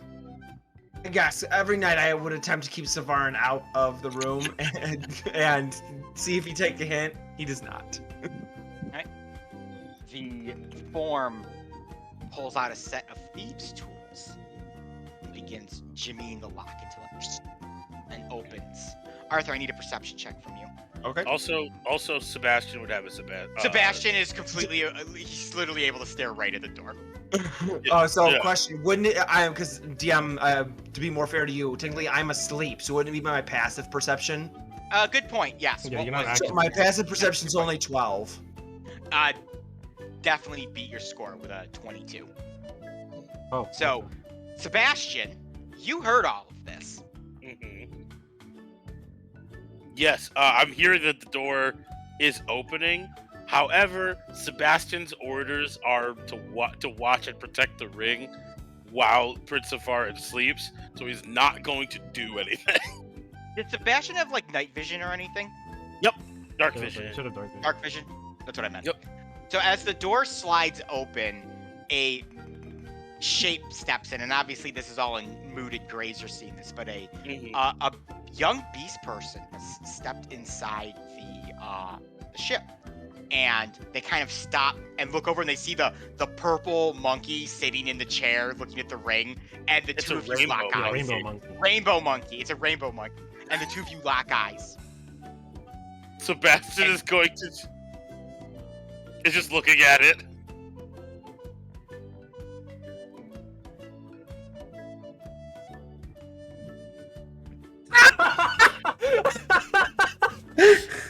Oh my god. The beast person kind of like stops and it's just like, okay, and they begin to kind of tiptoe their way in to see if Yep. Sebastian does anything. If they come further Not into a- the room, just Not a all right. thing. keeping a wide berth from the rainbow monkey that just flipped them the bird. They begin making their way over to Arthur's bed, drawing out a pistol. Ooh, fun. Would Sebastian do anything then or no? No. All right. He doesn't. But I think. Let me roll for it. Okay, Yes. roll for it. He's gonna roll to determine his like the bounds of his order. He doesn't want to get in trouble for not doing something. Right?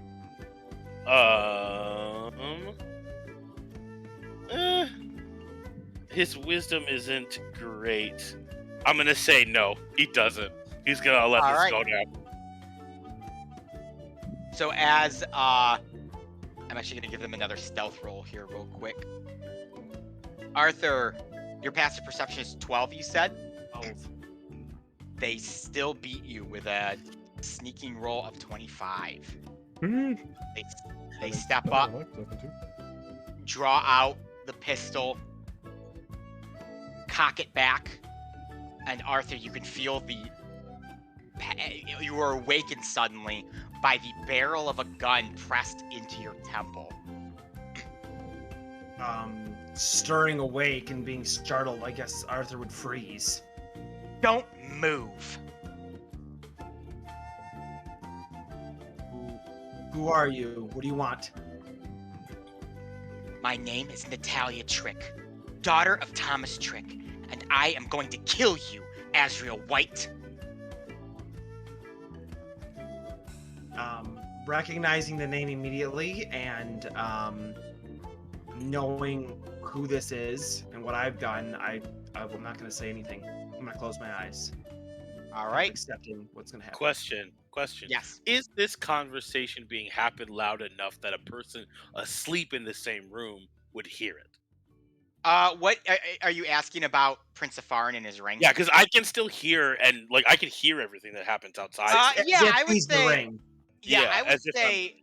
Yeah, I would say that it's more of like a loud Hush. whisper is what I'll say. So probably someone like Darby couldn't hear, but yeah, if you're in the same room, you'd be able to at least hear talking. Mhm. I am just going to, for shits and giggles, I'm going to pretend that I have heard this conversation. Okay. Prince of Farin is going to assume that like there is like a cool conversation going on in the room, and first he's going to look through Sebastian's eyes forcibly, as he cannot stop me from doing that. And fine. I see the situation at hand, You see the which situation? is not good.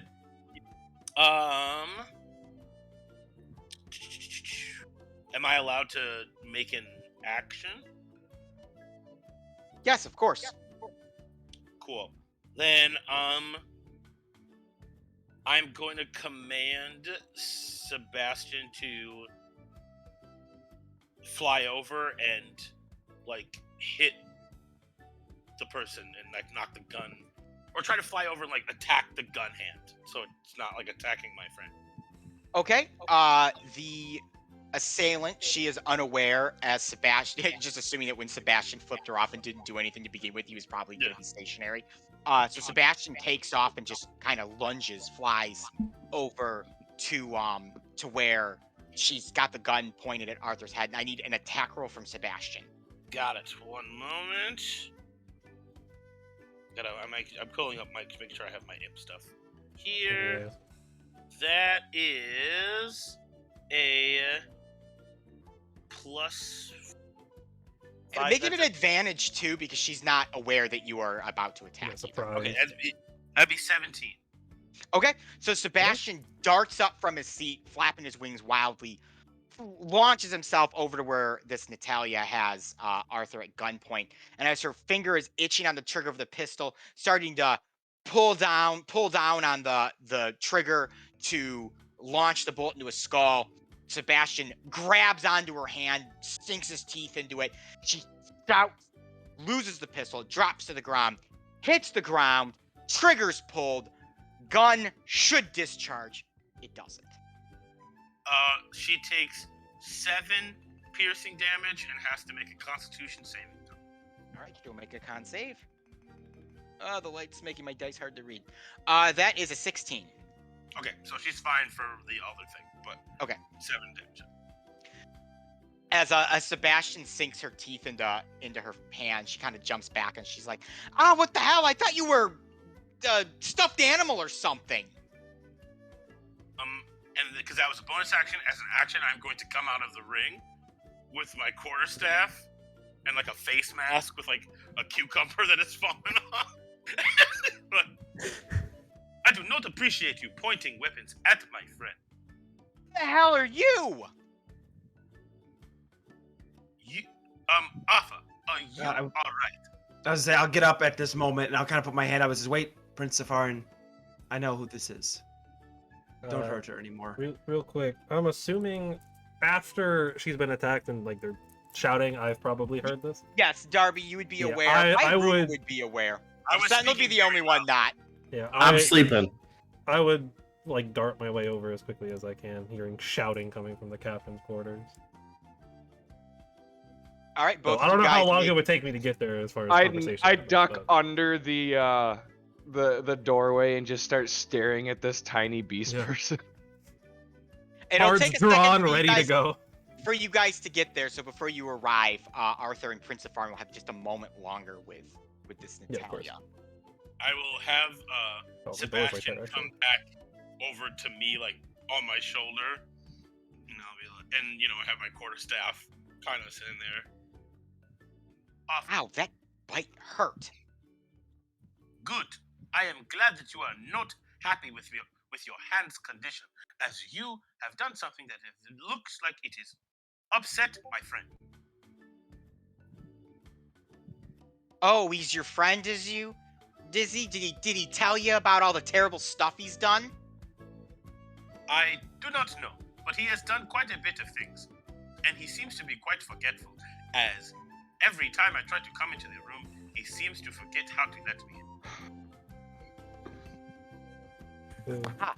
I guess he's forgetful there, just as forgetful as he is about the, friends and crew that he used to have. Like my dad.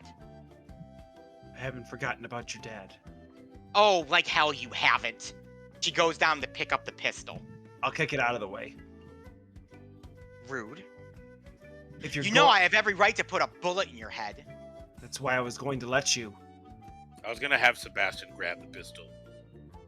So as Arthur kicks it away, Sebastian flies down, grabs the pistol, Grabs takes it back to you. If you're going to I didn't- assassinate somebody in their I sleep, didn't- make sure your gun fires. Yeah. Everything was set. I had a bullet in there. I had gunpowder in there. It should have fired.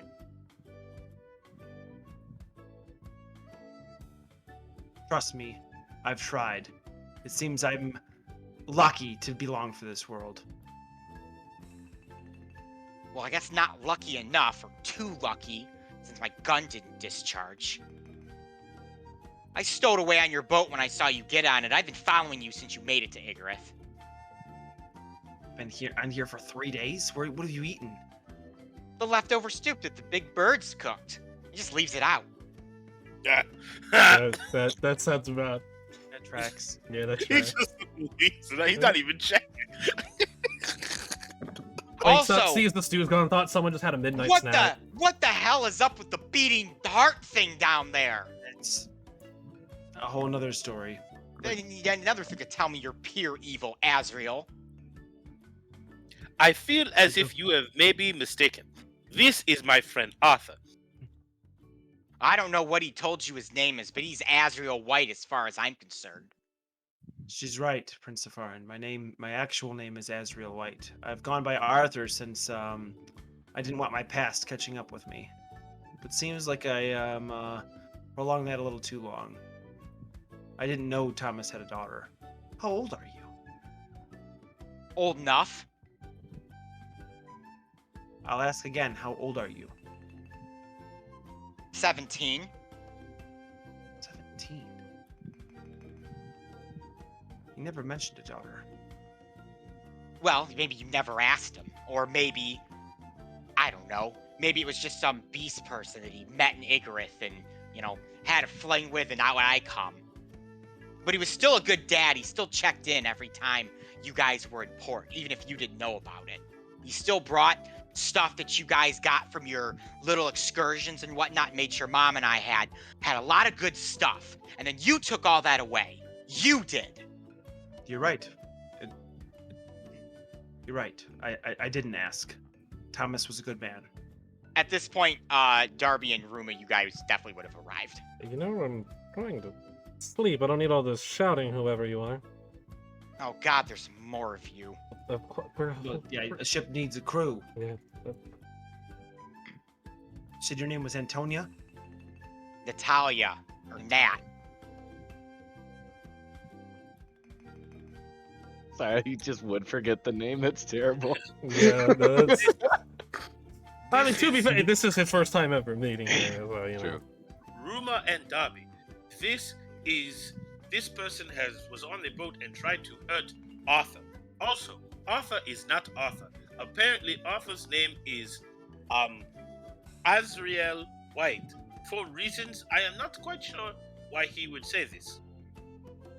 And I'll just look at Arthur and say, "Is this under control?" Yes, or it will be. And Ruba's just gonna go and walk out and go back to bed. Ruba fashion, I love it. Got a real loyal crew there. Well, I've been better to this one than I was to the one in the past. Not that that means anything to you. Well, they're still alive, I guess. Well, you got me. I unarmed besides the pistol that Bobo's got over there, and that's it. I got nothing else. What was your plan? Shoot you in the head. That's the whole plan? Well, you'd be dead. Yes, both me and you agree the world would be a better place with that fact, but it seems like that seems to be avoidable for the time being. I mean, I'd make some cool daring pirate escape or something like that. Daring cool pirates. I mean, I didn't expect Wonderful. the blue guy to come jumping out of nowhere and, you know, the windows open up. I could have shimmied along the sides of the ship, taken one of the lifeboats down and sailed away to the nearest island, wherever that could be. Is that what you want? We can drop you off at the nearest port. It's the least I can do to keep you safe. I owe it to your father. I don't want you to keep me safe. I don't need your help. I'm not implying you do. You've needed a lot less from me. Yeah, drop me off wherever the hell you're going. So, I am confused. Just to be sure, this person wanted to kill you because you lied about your name to us. No. She wanted to kill me because I killed her father. Ah, I see. And this death that you keep saying, this is a permanent thing, yes? Yes, Yes. very much. Why would you do such a thing to this person's father? Because I was a terrible person. Is a terrible person. Is a terrible person. Right, I don't know if I'd say is. I mean, aren't we all a little roguish from time to time? No one Well, that- wants to know anything from the Hat Peanut Gallery. All right, well, you know, I'm... Well, Nat, you're not getting to accomplish Sure. your goal tonight. So we can either solve this now, I can call everybody together and we can hash this out, or you can get some sleep and we can get food in our bellies and we can hash this out in the morning. Fine, but I want my gun back. Not happening. Figures. Fine, morning it is then. But I ain't leaving this boat until one of us is dead. Got it? Sounds great to me. You can have this bed here and I'll point to the captain's bed. Have your blue friend there put it in writing since he seems so literal about everything. What would you like me to do exactly? Also, I do not like being ordered around by this strange person. With all the people Yeah, that call for you a may be able contract, to you order pick the me wrong one. around, but they're not going to take likely to you screaming at them. Not too many people will let you live for sticking a gun in their face. Well, I realize that. I'm honest to God surprised you're not stabbing me or shooting me or throwing me overboard or anything else. I'm not entirely sure why we haven't done that yet, if I'm being honest. Would you like me Begin- to take this one and put her on off the overboard into the ship? It would seem easy. She is small and not too able to defend herself. I can hit you in the dick. No, she deserves to have done what she's did. Ah, yes, because you killed her father. Right. Yes. At least I got one ally, it seems. Ally is a bit of a strong word. Don't harm her while she sleeps here. I know you're going to be staying in this room too, so just keep an eye on her. Oh, I'm not staying in this room. Oh, Where do you okay. where do you say you're going then? I I'm gonna don't go know, sleep there's next to the beating heart. I can set up a cot there for you. There's I a bedroom down passed. there that's open, I believe. I don't think anyone wanted to sleep down there, other than Sentinel for some reason. There's not any other bedrooms on like this floor, this deck. Well, I was going to take the one next to the mountain of a man you just pissed off, but if you want that room Oh, you're gonna give me this room. with His Yeah, Highness. Yeah, he stays with this room from what I've understood these past few days. This is my room. Me and Arthur, I have allowed Arthur to sleep on the bed in as a guest in my area. If Arthur would like you to sleep here as well, I will be able to extend that generosity to you. Though I am confused as why are we doing this, as he seemed to have killed people for less in the past. We're doing this because he murdered a friend, my dad, in cold blood, for no reason, because he's freaking crazy. I have every right to do what I do. And yes, I will take this room if you're giving it up. Okay. I am not quite sure what the temperature of one's blood deals with the matter at hand. However, we will speak of it more in the morning. Enjoy the hospitality of the bed, and Arthur. Or wait, what should I call you now that your name has been revealed? I would prefer you to continue to call me Arthur. Then that is what I shall call you. Arthur. Don't forget he's Azrael. I will not do this. Feel free to find another place to sleep on my ship. Thanks. On my ship. On my ship. I will that almost makes I me will curious go who find the room by this guy out to. Ruma and All right. not sleep a wink, but try to. Well, All right. I guess with the matter somewhat resolved, I'll be like, all right, whatever, and we'll just head back and attempt to go back into my trance. All right, so Arthur, you'll move to the room down by Ruma. Prince Safarin, what do you do? Because now you're in this room with Sebastian and Nat, and she's kind of staring at you, just sort of like, what is this guy gonna do? Well, because I can't go back in my ring, because I can only do that once a day. Yeah. I'm gonna go over to the couch, and I'm just gonna lay down on like the fancy couch, and I will just kind of lay there. How much time have I was asleep before this? It's probably like 3 in the morning. Okay, yeah, I'll just lay back down. I mean, Is- if it's your room, you can use the bed. I can use the couch. Oh no, that is fine. Arthur has said that he would like you to use the bed, and as Arthur is a friend of mine, I would like to respect that request. Feel free to use the big bed, as you are staying on my ship. Oh, okay. Sounds good. It's like Sebastian's going to just like find something to fan Prince Safar with as he just kind of lays down. Nat is just looking at all of this, and she's like, she's probably more confused at why that Arthur or Azrael, who seems to be the captain, left his own quarters to let this random dude and his monkey hang out, and now the monkey's just fanning this guy, and he's blue, and she's not sure why. And the monkey is rainbow colors, which Yep. is all, and it's Doesn't the live. monkey have like feathers and like 4 Yeah. arms? Yep. It's a very strange creature. Is The four Sebastian arms still flying holding her over. gun? Oh yeah. The Sebastian will also have the gun. As you are laying down, Prince Safar, Nat begins kind of like scouring the room and opening drawers and trying to just find something. you know, whatever she's looking for. Excuse me, what are you doing? Reconnaissance. And what does this mean?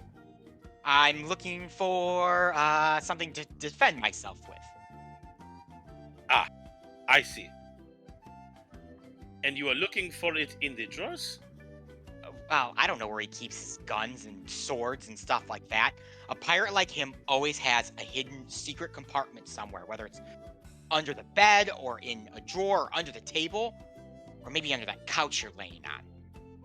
Ooh, well then, if you are looking for something and it is underneath this couch, I shall move. I'll get up and I'll like move and like try to like lean on something else. He kind of checks under the couch. He begins feeling underneath, can't find anything. Does this guy seriously not have any, like, weapons or guns, pistols, knives, daggers, rapiers stashed around here? What about you? Do you got something stashed that I don't know about? Yes, I have quite a few things that you do not know about. You do not seem to know very much. Well, I've never met you before, but very literal. All right, I guess I'm gonna go to bed. Just do me a favor and stay over there. I do not understand what you mean. Are you presuming to tell me where to be in my room? Yeah, yes and no. I'm just trying to, you know, make sure it's a comfortable experience for both of us. I see. Well, I will allow you to lay on the bed and I will stay here on the couch. I'll go back over to the couch and I'll sit down and Sebastian will go back. Though you do see him like looking at the gun in a very like Like I just could. interesting way. Like he's trying to will something to happen that can't happen. Just let me do it, please. So, Prince Safari, you lay on the couch and kind of go back to bed with Sebastian fanning you. Nat climbs in the bed, pulls the covers up, and she kind of is facing you and staring for a moment until she realizes that you're just like out, and then kind of manages to fall asleep herself, kind of with like that one eye open sort of thing. Like, Definitely. what's Very the monkey strange gonna do? situation. Monkey with the gun gonna do? What is the monkey with the gun? That's a great question. Some may call him the powder monkey. Yeah. Ooh, Powder puns. monkeys. All right, and it is morning. It is now 8 a.m.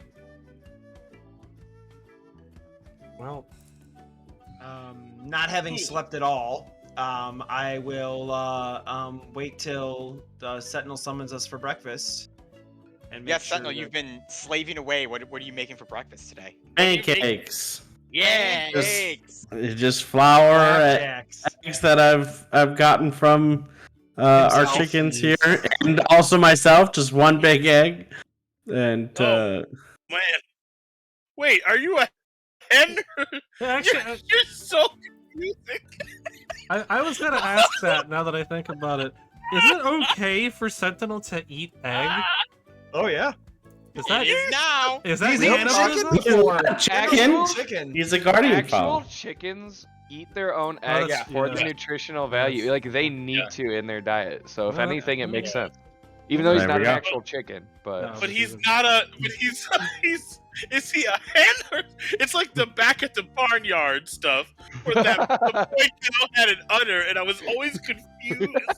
From what I Oh, what yeah, I Otis, recall, yeah. guardian fowls are technically asexual, correct? Like an egg just appears somewhere. Yep. Yeah. Yeah, They Yeah, don't, they like, don't lay reproduce eggs. one another. There is not. Oh, my thing just shook really bad. There is not a lusty Reproductive. desire in Sentinel's heart. He is as pure as purity comes. Oh. Oh, What well, a that's guy. nice.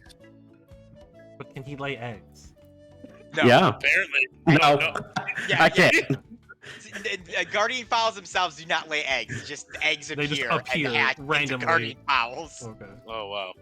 Fun. All right. So yeah. So from the chickens, I grabbed some eggs, a little bit of milk from the goat, and whisk up myself. Yeah. We got our bins of flour and whisk up some flapjacks. All right, Sentinel, you prepare the flapjacks. Give me another roll with your cooking utensils, same as before with the survival roll. You got it. 13. All right. The dinner bell rings, signaling everyone to come and eat Sentinel's flapjacks. We'll head down. Also, 3 days have passed. Mip, Pip, and Squeaks have not moved from their chairs. Of course. They are Yeah. still Just been sun and moon bathing. themselves. Of Yeah. course, yeah. Exactly. I mean, what else do we expect them to do? Now, Ethan, you said that the Beast Folk. I mean, she said she was 17, but is she like small, or like normal size She's for like she's probably individual? like 5'1", 5'2". It's like Darby height. So I tower. Oh, Darby's Yeah, like you're 5'1". a Yeah, I beast. always forget it too. Darby he's short. I forgot I made him He's a short. short. He's short 5'5". Okay, so I'm like 2 feet taller than you. No big deal. Yeah, Little bit we've more. established this many times, and I keep forgetting it too. So Prince of All right. Farin, you obviously awake in the room as the dinner bell, unless you woke up earlier. No, I would have woken up. That seems like a fair time. Or breakfast bell, I should say. So you Yeah. awake with the breakfast bell, and you see that Nat is also stirred awake.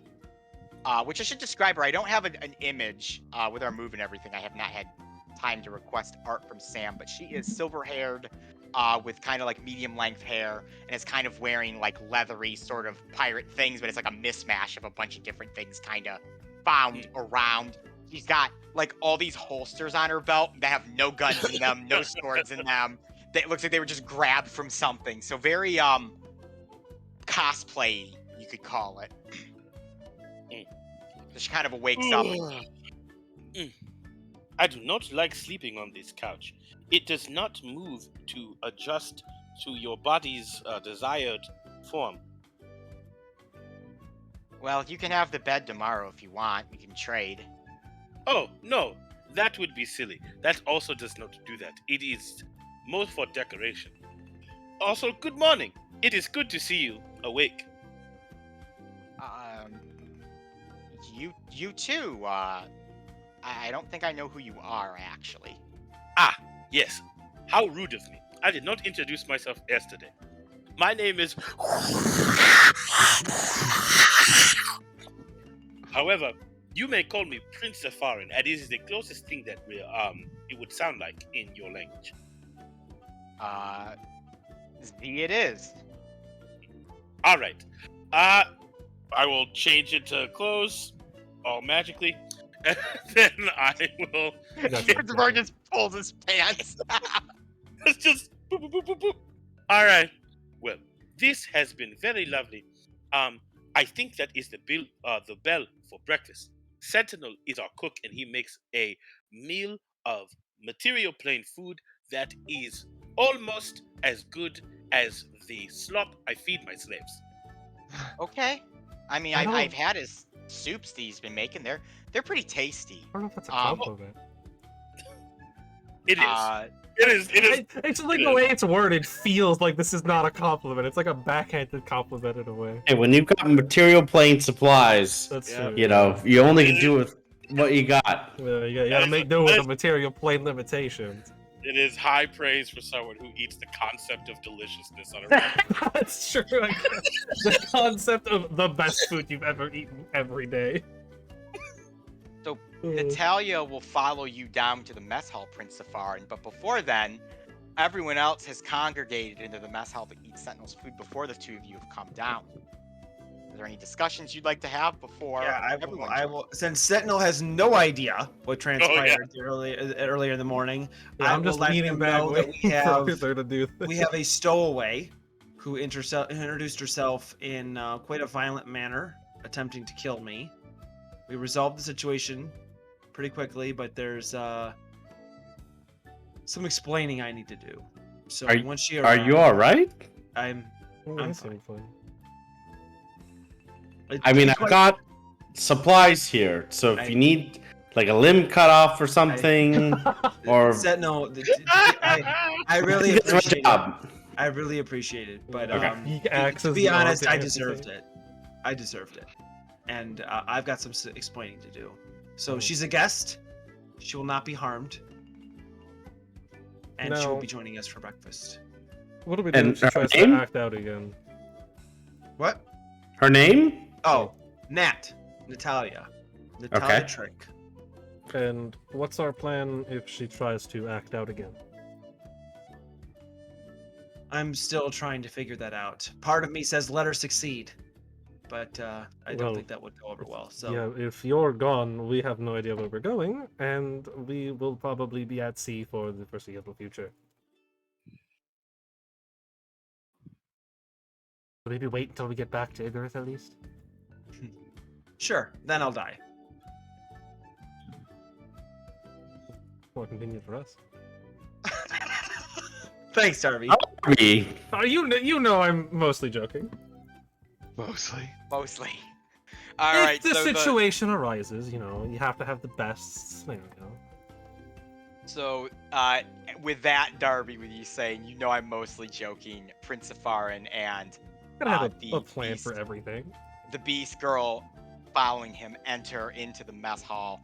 Prince Safarin, I assume you just enter, just like normal, just like, oh, hello everyone, how's Yeah. it going? Good morning. Go over, Yes. grab your breakfast and sit down. Good morning, everyone. Along with me is our friend who, actually, I wouldn't even say friend. Around me is the person who tried to shoot Arthur in the head last night. This is Nat. I have been told that I am not allowed to harm her. However, she has informed me that she would like to eat breakfast with us. I didn't really say that, but I am hungry. Ah, see? And since here is breakfast, and this is also where we are, you would like to eat. As soon as they are seated around the table, Arthur will you'll hear a loud like slamming noise as Arthur stabs a piece of paper onto the table in front of them. Real quick before you get going, Arthur, one thing you guys do note is when Nat goes and grabs her breakfast, she kind of scowls at Arthur and sits in the furthest spot away from him. And when she attempts, I set a plate in front of her with the flapjacks, and then I'll take that cleaver that I was talking about, and I slam it down and cut the pancakes right in half, and say, if you dare touch Arthur, even if you give him a little look that seems somewhat sideways, I am very familiar with this cleaver and something a little larger. And he like turns over to the left where he has his beak axe kind of hanging in there, and then slides over the plate to her. Welcome to the ship, Nat. She kind of just looks at you with like wide eyes and is just like, oh, okay. That is the most wholesome intimidation attempt I've ever seen in my life. Arthur's heart grew 3 sizes that day, but So Arthur, go ahead. as slam the everyone's saber. getting Same seated, table. there's a dagger in a piece of paper on the table, and as you examine the piece of paper, it is a wanted poster, very old, looks crinkled, folded up, something that Arthur's kept on him, a wanted poster. Across the top, it says Azrael White, and then 3 AKAs underneath: the Ashen Nightmare, the Wrath and Ivory, and the final one is the Orphan Reaper. Arthur will Orphan Reaper. release his hand on the the reward as well is like undisclosed. It just says like name your price essentially, and it's stand for Igarith, the guard of Igarith. Arthur will release the dagger, leaving the paper in there, and then flip it over, and on the back of the piece of paper are the names written: Willie Kincaid, Thomas Linkton, Drock, Ricky Tasker, Aisha Rose, and Thomas Trick. Those were my original crew. As you all know, Nat is Thomas Trick's daughter. I didn't know he had a daughter. But the reason why she's allowed to live after trying to take my life is she has every right to take my life. I took her father's. I took every person on this sheet of paper's life. Selfishly, out of an act of desperation. Being captain of the Alabaster Keep for a long time as a pirate, I grew selfish, paranoid. Thought everything was mine. Nobody had my back. My first mate, Willie Kincaid, asked to dock in Igarith one day and had some plans to take care of. And of course, me being the selfish monster I was, believed he was coming for me, as was the rest of my crew, that they had it out for me, that he was meeting somebody. I sent some people after him and found out he was meeting somebody in a warehouse, well, what they believed to be an abandoned warehouse. So what does any rational person do when they're being betrayed by their best friend, their first mate? Of course, they fire upon it from their ship. They blow it to smithereens. They kill everybody inside the building because that's what a rational person does. Well, news comes around, the building destroyed, the wall sundered. The Ashen Nightmare reaps again. It's victory. What did he win? 30 dead orphans. It's an orphanage. He's going to see his daughter. That's what kind of man you're sailing with. That's the kind of man that sails this ship. You didn't finish the story there, Azriel. How'd you kill everyone else? Being a man unable to reconcile with the decision I made, I took the coward's way out. That's what cowards do. But instead of just taking my own life, I decided, you know what, to hell with everybody aboard. So I sailed the Alabaster Keep as far as I possibly could out to sea. And I set the gunpowder ablaze in the lowest deck, hoping I'd take everybody with me. Lo and behold, I survived. Of course I did. Why wouldn't I? Selfish ones always do. So you'll see there on the wanted poster, I used to have pure white skin, but tarnished by the acts that I did, I am bound to the ash of my actions. That's why I'm great. That's why I've been able to get around so easily. That's why I'm not wanted in every city, being pulled across by every guard. No one recognizes me. Another curse. Wonderful. Every time I go down, I ask, I pray, I say to whatever goddess there be, please let this be the time. Please let me die for what I have done. But nope, it's some sick game. I had the daughter of somebody I ended come aboard our ship, sneak past every last one of us, place a gun to my head and pull the trigger, and still, I'm here. So, I'm trying to make right by my decisions. There's nothing I can do to make up for what I've done. Nothing. But at least I can take one right action at a time. I can do some good. I can find these map pieces and end some terrible agony awaiting some normal people. And if I die trying, great. Then my mission's complete. I should have told you earlier. I'm a coward. I didn't deserve to put you guys in danger. You're far better than I deserve. And I'm sorry. Not that that means anything to you, Nat. Ruma's gonna look Arthur dead in the eyes, and with the most stone cold expression ever, he's gonna say, "If what you say is true, you do not deserve death." And then he'll go back to his flapjacks, not even looking at There's him. like 15 stacked high flaps. It's just shuffle. Oh yeah, tons of them. I feel as if the tone of this conversation is very serious, and I do not want to be rude in this moment. Could you not simply give the lives back that you have taken? If only it were that easy. And what is an orphanage? It is a place that cares for children that don't have parents. I am confused. The material plane, when one wishes to create a inferior copy of oneself, they do the action. Yes. I have seen. It is similar to the pleasure mist that we do, where they, so would not every child have parents, or is this a situation as the universe has made them? More so, either Yes A, and no. unwanted. Some parents don't want their children in this plane, Safarin. And others die before they're able to raise them. this death thing is very serious. It seems to be something that you talk about quite a bit. Also, I cannot imagine why a parent would not want their children. My father is very good to me. In fact, I am the greatest thing that he has ever created. Why would not he? Why would these parents not want their children? Well, Prince Safarin, Hopefully, the other side is the case where Nat here also had a wonderful father. Probably loved her very much.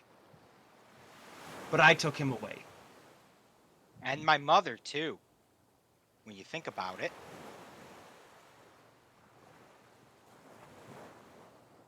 And because death is permanent, Permanent.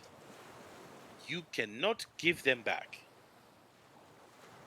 You know, I think I might have a way for you to truly understand death here, Prince Safarin, okay? Think- Does this mean that Ulrich von Liechtenstein is not coming back? Yes, that is exactly what it means. If it Never. helps with He this, will never be coming back, Prince Yes. Safarin. if it helps you understand a bit, you know how you kind of hop between planes of existence every now and then just for the fun of it? Mm-hmm.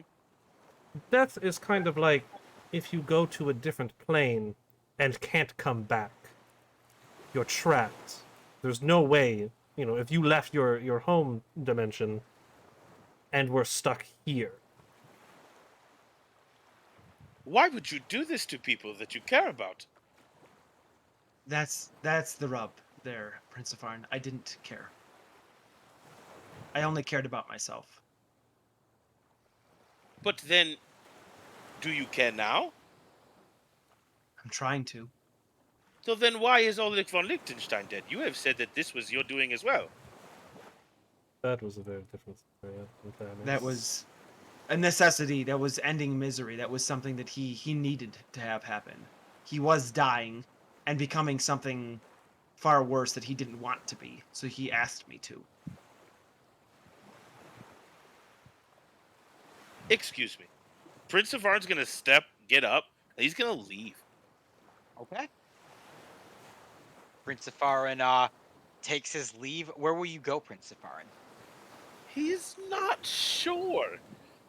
This death thing, it's not making sense why anyone would do it, and why someone would do it to someone else is maddening. And now he's like trying to figure like wait, that means like all these people and all the other people that he's seen them kill like are just Oh, yeah. like not coming back. They're gone. And so Mhm. he's just like walking to, I guess, like the front of the deck, like the front of the ship, just to kind of like figure this out. Gotta All right. understand. You will be up at the front of the ship. I'm gonna be out there.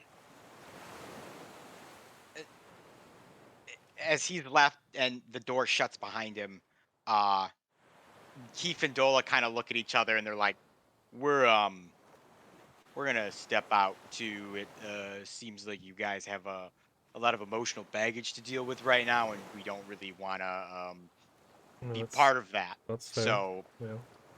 Wouldn't expect goodbye. Did all three of them leave their flapjacks on the table? Yes. I would have will left my take- flapjacks. Yeah. Yep, I will take all of them. you to. You are the Monkey D. Luffy of our ship. Just eat everything. Ruma's kind of on a diet because we have to ration our food, so he'll take everything. Everything. Everybody. There will be no leftovers. I imagine Sentinel's the same way. Anyways, back to the seriousness. So you're telling me this whole group here got on a ship with this guy? She points at Arthur. And they didn't even know who he was. You know, we all have a past, and we don't all need to know the past of everyone else. I'll look at Natalia and say, it doesn't matter who he is. We have a mission to accomplish that outweighs any personal quarrels we may have. It very much matters who he is. He is a murderer. He just admitted he's a murderer to And he will have everyone to- here. And it seems that being alive and living with that memory is torturing him as it should. The longer he lives and the more he is able to make this life, this world, livable, the longer he will have to pay for what he has done. I find it to be respectable. You know, Nat, on top of that, Shit. you bring up that he was a murderer. I mean, he still is, let's be honest, we all are. Does that change anything for you trying to kill him? Sure, you get your vengeance, you get your revenge, whatever, but what does that leave you with?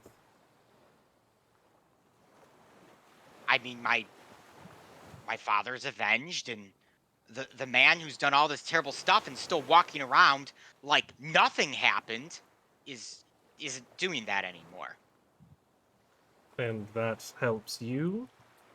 That's what people do. They when someone hurts you, you hurt them back. Wouldn't you much rather he lives torturing himself in his own mind for as long as possible rather than putting an end to his suffering immediately? I don't know. Well, why don't you think about that? We're going to be on the ship for a while, but We still have a few days, well, probably about a as week someone or who so. deals with vengeance, I think what he's doing is not only respectable, but also the best punishment for what he has done. You mentioned something about he was needed for something. You're doing something.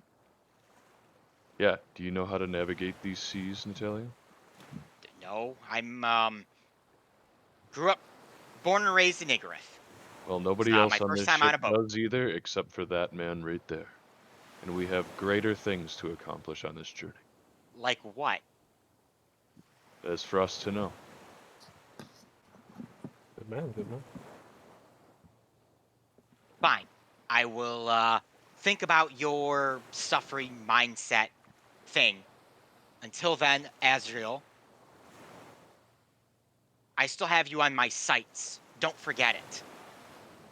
I wouldn't ask for anything else. Takes her flapjacks. She walks over to you, Azrael, where you're sitting, sticks her fork in your flapjacks and puts them on her plate and leaves. Before she walks out, I'm going to heavy hand her shoulder, turn her around, and I'll say, "Do consider my words," as I take Arthur's flapjacks and put them on my plate and then let her go.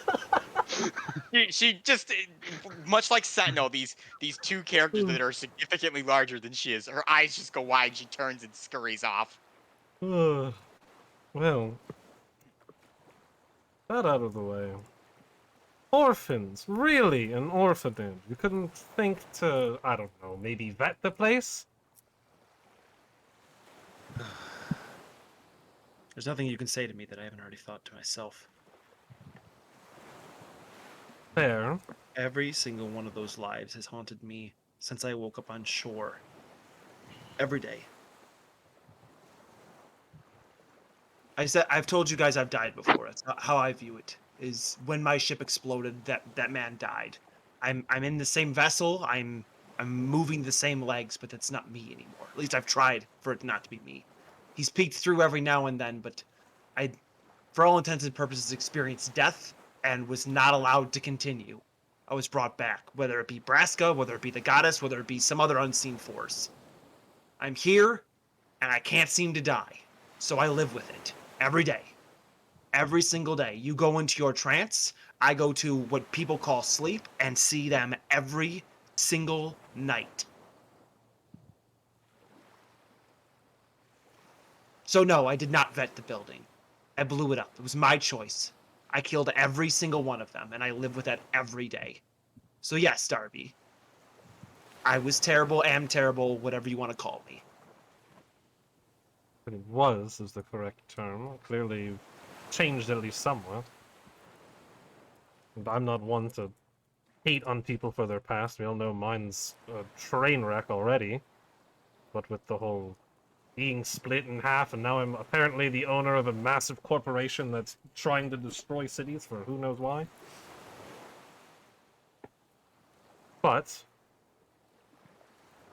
keep working on it. That is my intention, but the reason I told you, and I was hoping Prince Safarin would hear me out to this point, but I can always bring it up to him later, is if you cannot conscionably continue with me, I will bring you where you need to go, because I understand I'm the only one who knows how to sail, and then we can part ways. We don't need to continue. I understand if what I have done is too much for you. I should have been forthright to begin with, but I know I would have never had a chance to even begin writing myself had I been honest to start with. I mean, if I'm honest, my upbringing in an orphanage is not always the greatest, but I'm also not exactly the target demographic of a orphanage. Still, there's plenty to think about for everyone, clearly. So I'll just pass my plate to Ruma and head upstairs. I know your flapjacks have gone uneaten. They're not gone uneaten, they've gone to Ruma. I guess that's true. Ruma's eating all of them, and we all know it. Only the Sentinel leftover still flapjacks. has his flapjacks in front of him. Only Yeah. the leftover flapjacks Yeah. too, in case Yeah. anybody was eating I ate some, I ate before. Yeah. I ate some while Arthur was talking, probably, and I was like, well, we don't need to. I'm actually gonna start splitting them with Sentinel, recognizing that him and I are roughly the same size, and he's probably got the same caloric needs as I do. 9,000 calories a day. And then 13,000. Sentinel either he very kindly refuses and says, "Don't worry, I make sure to eat while I cook." That's all good chef Steve. All right. Any other words from Ruma or Sentinel to Arthur, or are we going to continue sailing? I'll just say that Ruma looks generally unbothered by this information. It's a He's slight. just- You'll see kind of the fact that Ruma believes that, and kind of holds a very similar idea to Arthur needs to suffer that Arthur feels about himself. Is kind of relieved that Ruma has that kind of mindset. And I'm just eating flapjacks. Yeah, but he's hungry, man. He's Put- a hungry putting he's him a big down. boy. He need his food. I kind of want pancakes. I won't lie. Right? I know. I know, I Pancakes was are just really good. Sounds really good. I Yeah. was just thinking that. And every once in a while, Arthur Chocolate will very sheepishly look at Sentinel to see what his close friend thinks or if he'll say anything. There's a mix of. I think at first, Sentinel is disappointed, even though there have been hints of that. This isn't like a huge shock. I mean, now we understand the details, but we've kind of have gotten bits and pieces of it. And so kind of the reminder of those initial feelings come up, but then really it ends in just kind of an overwhelming sadness for Arthur, and he just kind of he has a hard time looking at Arthur, just feeling very head down, and goes back to the back of the kitchen and starts kind of cleaning things up. All Arthur right. will kind of get up, keep to himself, and he'll head over to the helm, but he'll kind of keep his distance from everybody. Wait, so Okay. was it just me and Arthur left at the very end there? That would have been, yeah. Yep. Well, when Arthur gets up to go, I'll just pat the seat next to me. All right, Arthur will go. Let's say, Arthur, I feel no differently towards you than the day I met you. You've proven yourself useful in accomplishing what we need to accomplish, and you've shown good character. Does it negate your past deeds? No. But I hope you know with this information, I simply will not let you die. As terrifying as that is, Ruma, I appreciate the sentiment, whether that be out of pure need to keep my tortured soul alive or some other satisfaction that you get from it. I appreciate your candor and your honesty. I'm gonna give him a pat on his shoulder and ask if he's gonna eat his flapjacks. You already took them. Remember, Nat took them from me. Oh, I and thought took she them only, from I thought her. she only took a few of them. No, Oh, she took no. the whole plate. Yeah. Oh, then I'll give Arthur a few of his. I'm not gonna be flapjacks. able to eat. I appreciate it, but no, I'm gonna sail on an empty stomach. But you probably should. I insist, for your health. I will take the couple of flapjacks Ruma is threatening me with and eat them. and just be Ruma. You've been a great addition. It's been nice having you aboard, figuratively and literally. I'll give you the old Ruma grunt. And he'll go back to his flapjack. Shoveling like a forklift. Beating them. Uh, All right. Well, with the reveal there, the armored badger will continue sailing towards the Isle of Elios, where it will sail for about another week before you will arrive at the Isles. Within Call it that 5 days with turbo. 7 days with the winds. In that week time, is there anything anyone wishes to speak about, do, or are we just kind of sailing about ship as business? I'm gonna say that first night, Sentinel kind of remembers seeing Dr. Watts, like for people who have had trouble like sleeping or like some anxiety, have mixed like some herbs and things like that into like some sort of like tea, and so then at night, Sentinel kind of just outside the door like leaves a little tray with just like a biscuit and some of that tea and just like a knock on the door, and leaves and tries to just each night make that a little bit of a routine. Or Arthur, I'm assuming. Yeah.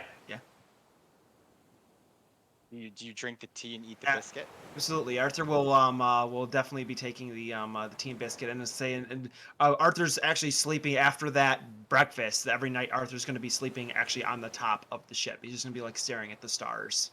He's going to be on. And Pip and Squeaks are going to be there trying to sun themselves, trying to talk. Then Arthur will be somewhere else away in from the front of the ship. Okay. I will be trying to give a wide berth to mostly the whole crew for most of the time. There is where like because this is like raised up kind of right here. You could sleep. Oh, is there a crow's nest? Yes, there's a crow's nest. Arthur will go up to the crow's nest at night, and that's where. But he will take the tea from Sentinel wherever he leaves it. He will take it, Okay. and then he'll go up to the crow's nest and kind of be by himself for a while. Okay. Ruma does his normal thing where he just keeps to himself until it's feeding time or somebody wants to chat, but he doesn't proactively seek anybody out. Okay. Walking around with his Haragon bunny slippers. Yeah. He's got his armor off. He's just super cozy right now. Anything for Prince Safarin or Darby? I'm trying to think of what I would be doing. Yeah, right. That's where I am right now. Prince Safarin's having an existential Existential crisis. crisis. Yeah, A literal existential crisis. Like, I'm not sure. I think what I would do. So for the first like 3 days after the conversation, like you wouldn't see Prince Safarin at all. Like you might see like Sebastian every now and then, but like you just wouldn't be able to find him on the ship.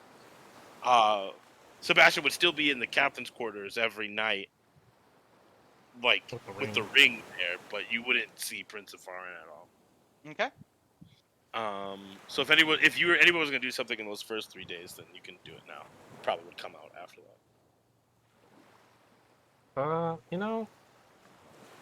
I guess after a few days, I'll go to Arthur and I'll pass him the Lestat locket. As kind of more of a token of like we're in this until the very end. And kind of tell him as much. Arthur will very much appreciate that. He'll actually, what he'll do is he'll take the chain of the locket and wrap it around one of his pistols. The way it's kind of like a lock around the hammer of the pistol. Good, I think it's out of my inventory. No. At some point, Prince Safara would try to find Sentinel. Down in the kitchen, probably. Out in the kitchen Yep. of his room. Yeah, Yeah, day 4 when you come out. Yeah, just All right. go over to Sentinel. Be like, I would knock on the door of the kitchen. Yeah, and it's kind of like those like two half doors, and he The opens up the saloon top door. half. Saloon door in the middle of a ship. That's Just kicks awesome. the saloon door open. What do you want? Hello, Sentinel. May I speak to you for a moment? Yeah, of course. Lovely. And he'll like walk in and sit down at the table. I am feeling a lot of emotions that I am not used to feeling. And I was wondering if I could get your help, as you seem to be the most, the closest person I can understand. Okay. Yeah, hit me with it. There are two things that I am still having trouble wrapping my head around. The first is that here on the material plane, you have so much. You have so much. It is not as nice as it could be, clearly, and you do not seem to have understanding of how the universe moves. That being said, you have so much. Why would anyone not want their children?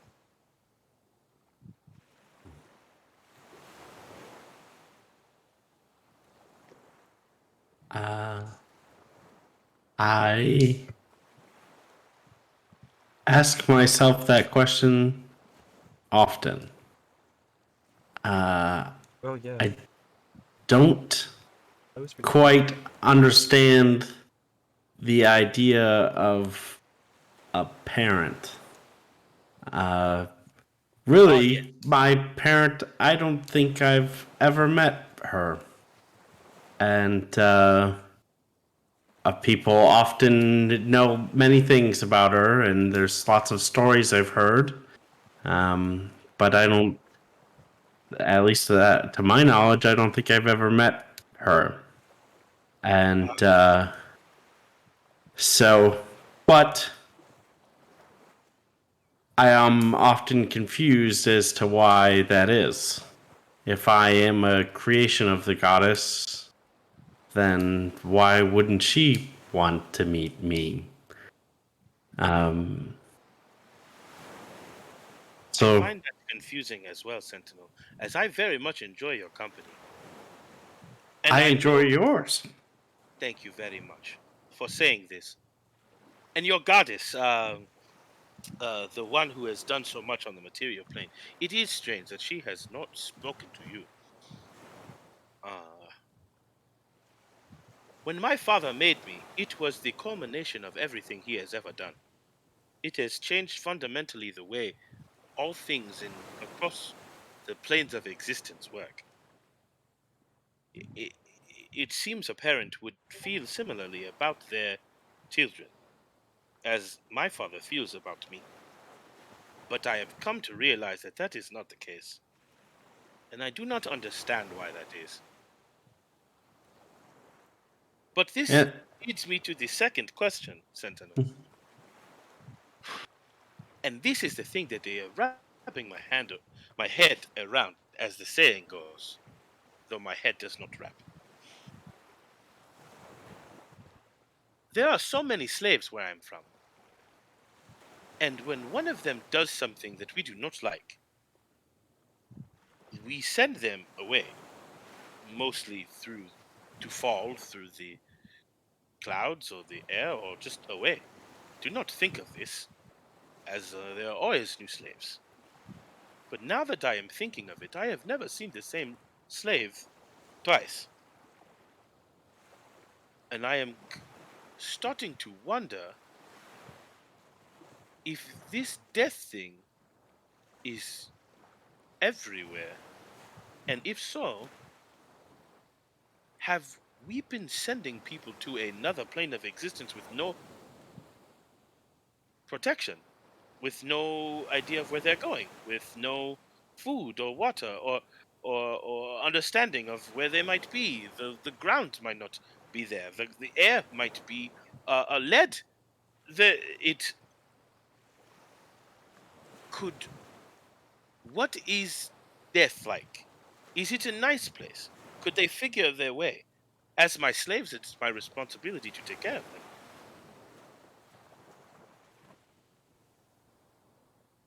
Those are good questions, Prince.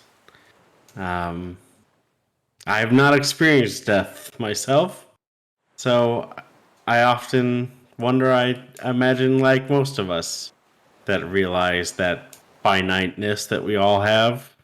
Um, but I often think about what do we do with what we have. Uh, I too could make a mistake one day, and someone feel that I may be deserving of death, and I don't have the choice in the matter. Uh, I have made that decision for beings and monsters and other people as well, um, without quite realizing the gravity of all of that. Um, but as we realize the gravity of all of that, and butt up against with the time that we do have, uh, I think the only thing that we can do is do the most with what we have.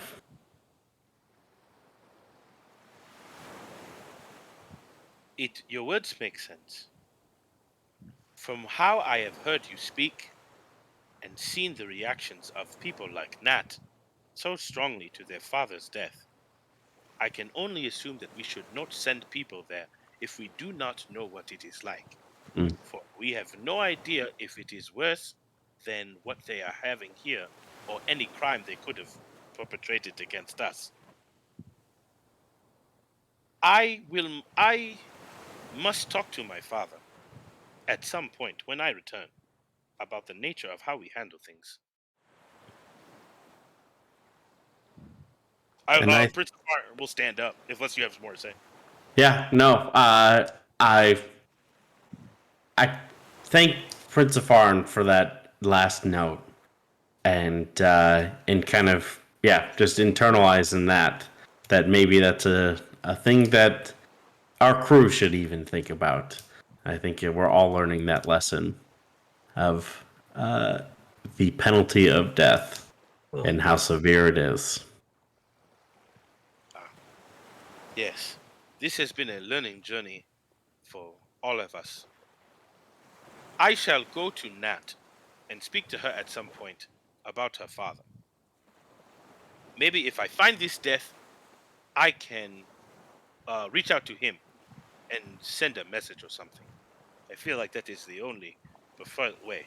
As well as Ulrich von Liechtenstein, who I am very worried about now that he is in the death with no explanation.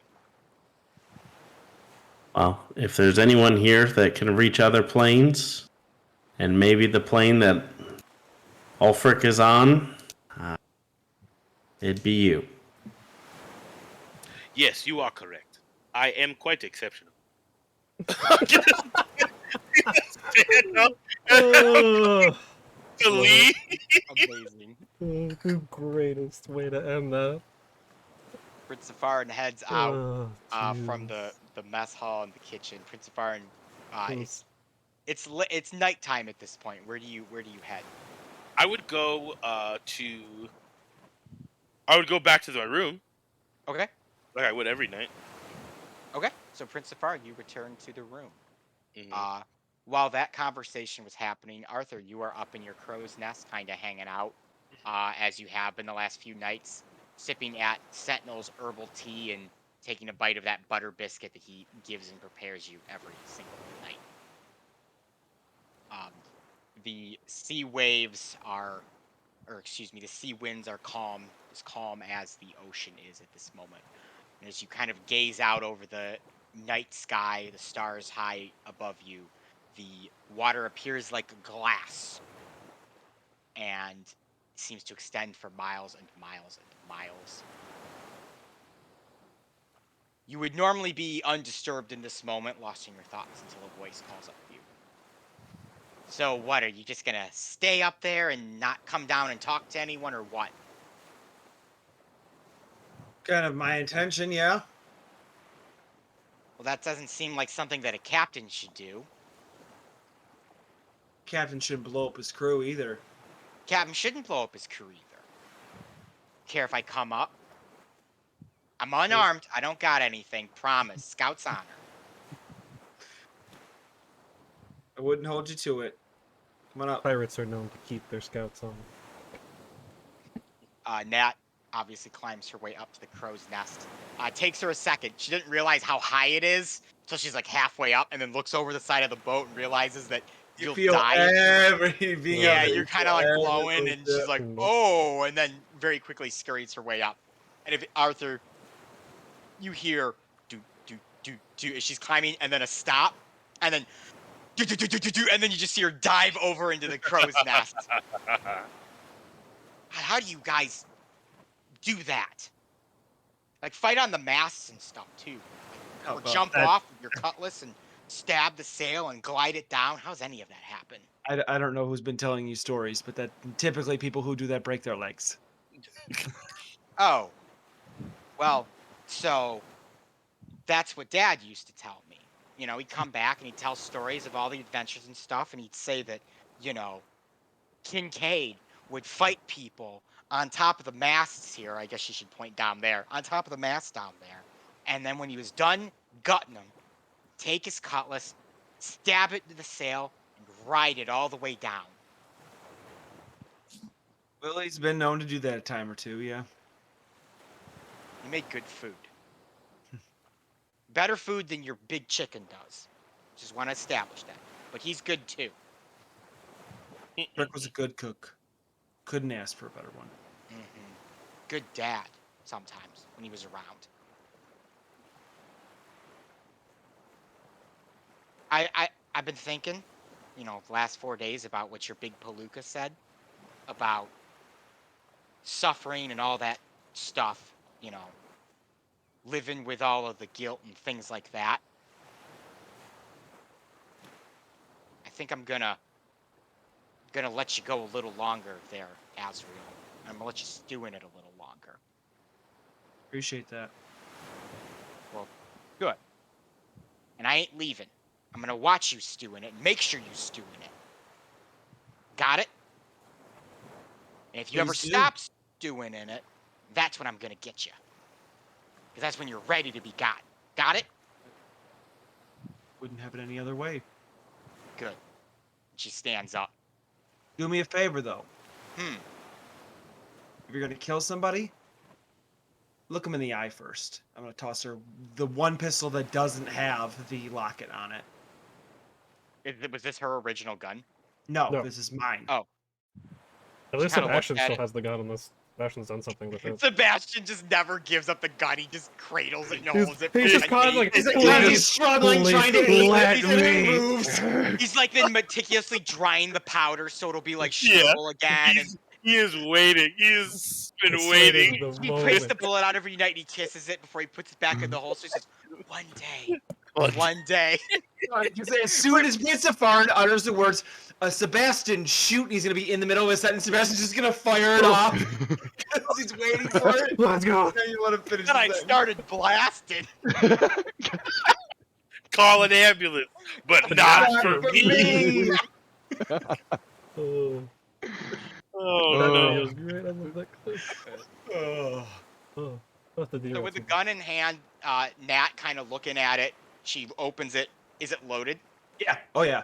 Realizing there's a bullet in there, she kind of takes it and puts it in one of the many holsters that she has and just doesn't say anything. She just very slowly climbs over the crow's nest and begins to inch her way down to the deck, taking probably about a half hour to get herself down. Before she does leave the crow's nest, like as she's turning away, I'll just when I was saying to her, I was like, look them in the eye first. So I'm gonna say, do better than me. That's not that hard to do. Ah, Ooh, fuck it was. slap in the face. All right. Oh, So you guys continue to sail. Again, And then without set off the bomb I had planted in the gun. No, I'm just Kills her. You guys continue to sail without too much issue. And another few days pass. Real quick, I know this is gonna be Yes. a new thing, but I would have on one of these days I would have called like a full ship conversation thing Okay. Full ship conversation. Where would you like to hold it, Prince Safarin? on the deck of the ship. Oh, Hopefully jeez. on a nice day. Most of your days have been pretty nice. You have not had any bad weather. I've also not been rolling for it. So Sweet. not rolling for it means nice weather, right? Yeah. Nice right. weather. I Darby will be call it. hanging over, or like at the edge, leaning back, trying not to throw up overboard. Pip and Squeaks have adjusted their chairs so they can be sunning themselves and listening. Nice. Hello, Just everyone on this ship. Thank you for coming. I appreciate you all taking this time for the many ship duties that you need to do to meet with me in this moment. I have spent some time in contemplation, and I would like to issue an apology. On behalf of my father and my aunts and my uncles and my aunt, as well as for myself as well. I have realized that the material plane is without guidance. You send each other to this death without any understanding of where you are sending these people. And you could not possibly begin to understand this as you are so limited in your scope. It is the responsibility of your betters to make sure that you do not do these things. And I realize that we have failed in this way. Your goddess as well. Though I have not met her, I feel like she should be doing a better job to look after the people that she has created. We need to look at Ruma. Specifically like my friend Sentinel here, who has not even met her. That being said, as they are not here to apologize for themselves, and I being the closest thing, I would like to issue an apology. I will do better in the future to make sure that you have more information and to be a better example. And Ruma's gonna go back into his room. Like, Yes, Ruma, you are dismissed. Feel free to go about your duties continuously as you were before. And that would be it. okay. Thanks. I guess. Your thanks are not necessary, but are appreciated. You see Nat turn around. She starts heading like to the back of the ship, and she's just like, "This whole place is a circus." Yeah. Speaking of circuses, no. Speaking Yeah. of services, huh? True, true. The floating circus. Yes, that'd be so great. No. The carnival returns, just floats into view. You can attend it. I've been training the chickens and the goat to do a little routine. They stack on top of one another. The goat's on top, though. Yep. That's what makes it so interesting. Sentinel's like, I know it's been a little heavy on the ship, so I'm training these chickens and then goes to put on the performance. Oh my gosh. Oh no. Anyway, yep.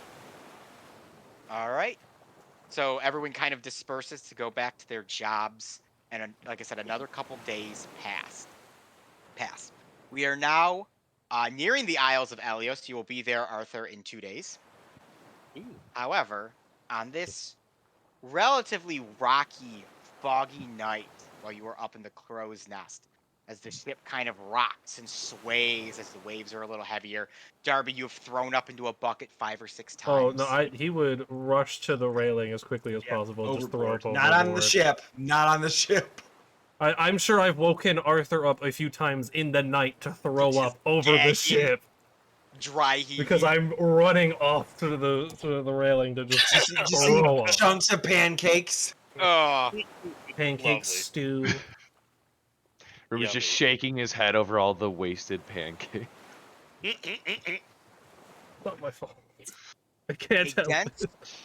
a dense fog has overtaken the sea this night. Navigating carefully, Arthur, you spot the shape of a ship off the distance from your vantage point in the crow's nest. It is obscured by the fog and does not seem to be signaling in any way that it is approaching, despite the fact that they should have seen you at this point as well. I'm going to rush down from the crow's nest over to the ship's wheel and the helm and try and steer us enough distance so we're not going to be like grazing the ship. I want to keep my distance. All right, so you Especially if rush they down. aren't. You said they aren't hailing us at all. They're not. There's No. no signal at all. Okay. Yeah, normally I think when ships pass by each other, they're usually like, "We're a Some boat. sort of Hi, yeah, we're friendly. You know, don't Some worry." sort of This thing is signal. Maybe raise a This flag. has done nothing. It's just coming towards you, basically. I will Is steer. this out of the its middle way. of the night? Yes, it's probably like Okay. 9, 10 o'clock right now. Oh, so we wouldn't necessarily be. Sleeping. Yeah, no. it's not like it's like midnight. If or Darby 1. is hurling over the side of the boat, I will say, once you get your bearings, maybe get the rest of the crew. Yeah. No, give me like 5 minutes. You probably don't have 5 minutes. For what? As quickly as I can get my bearings, I'll run down and start knocking on doors and telling people we may have a problem on the horizon. Sorry to wake you, Rumor. Arthur, as you get to the wheel, you turn it, and the armored badger kind of lists hard starboard, but you manage to widen the gap between you and this oncoming ship. And as it approaches and comes more into view, you begin to make it out through the dense fog. You see the hollow remains of a once large sailing vessel. The sails have all been toppled by chain-hooked cannonballs. Large holds fleck the hull of the ship. It lists heavily to the port side, and anyone with a real seaworthy experience would question how it was even still floating.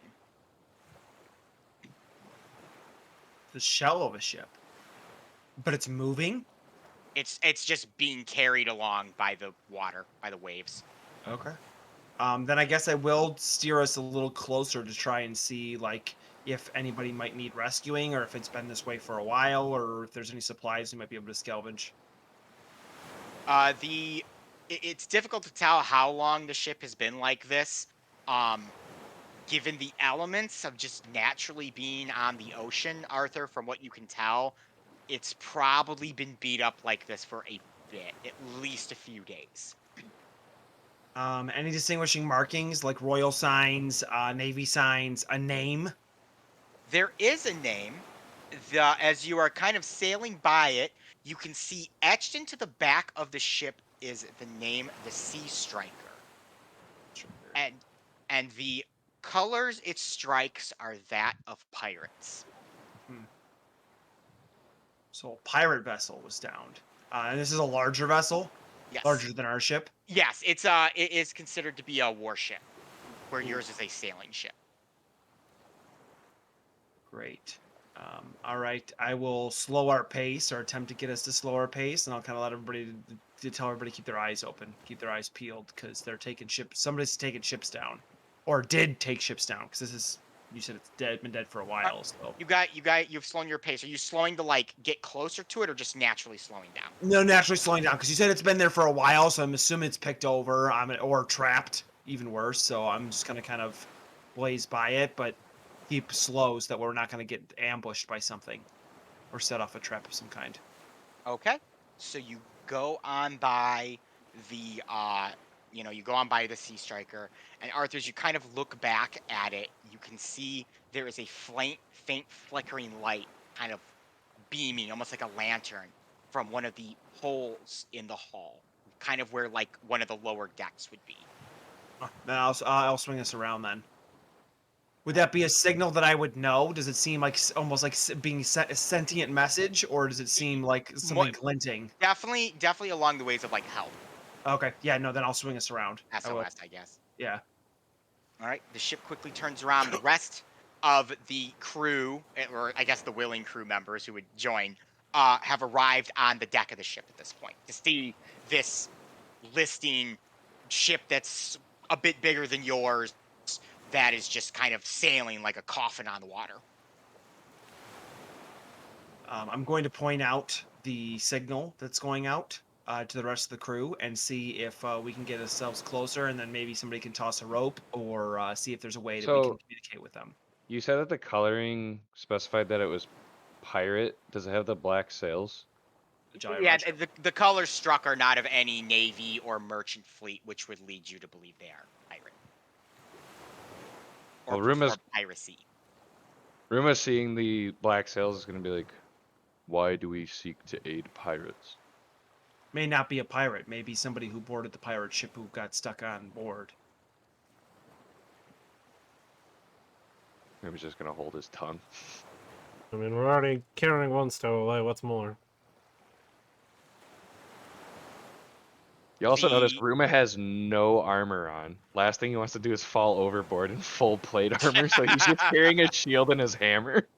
All right. No, that's you want to that's adjust your very AC valid, actually. I Adjust your already did. AC as appropriate. Yeah. My that's the AC has dropped 7 points. I was gonna Yeah, say the it's probably plate pretty does low. a big number for AC. Yep.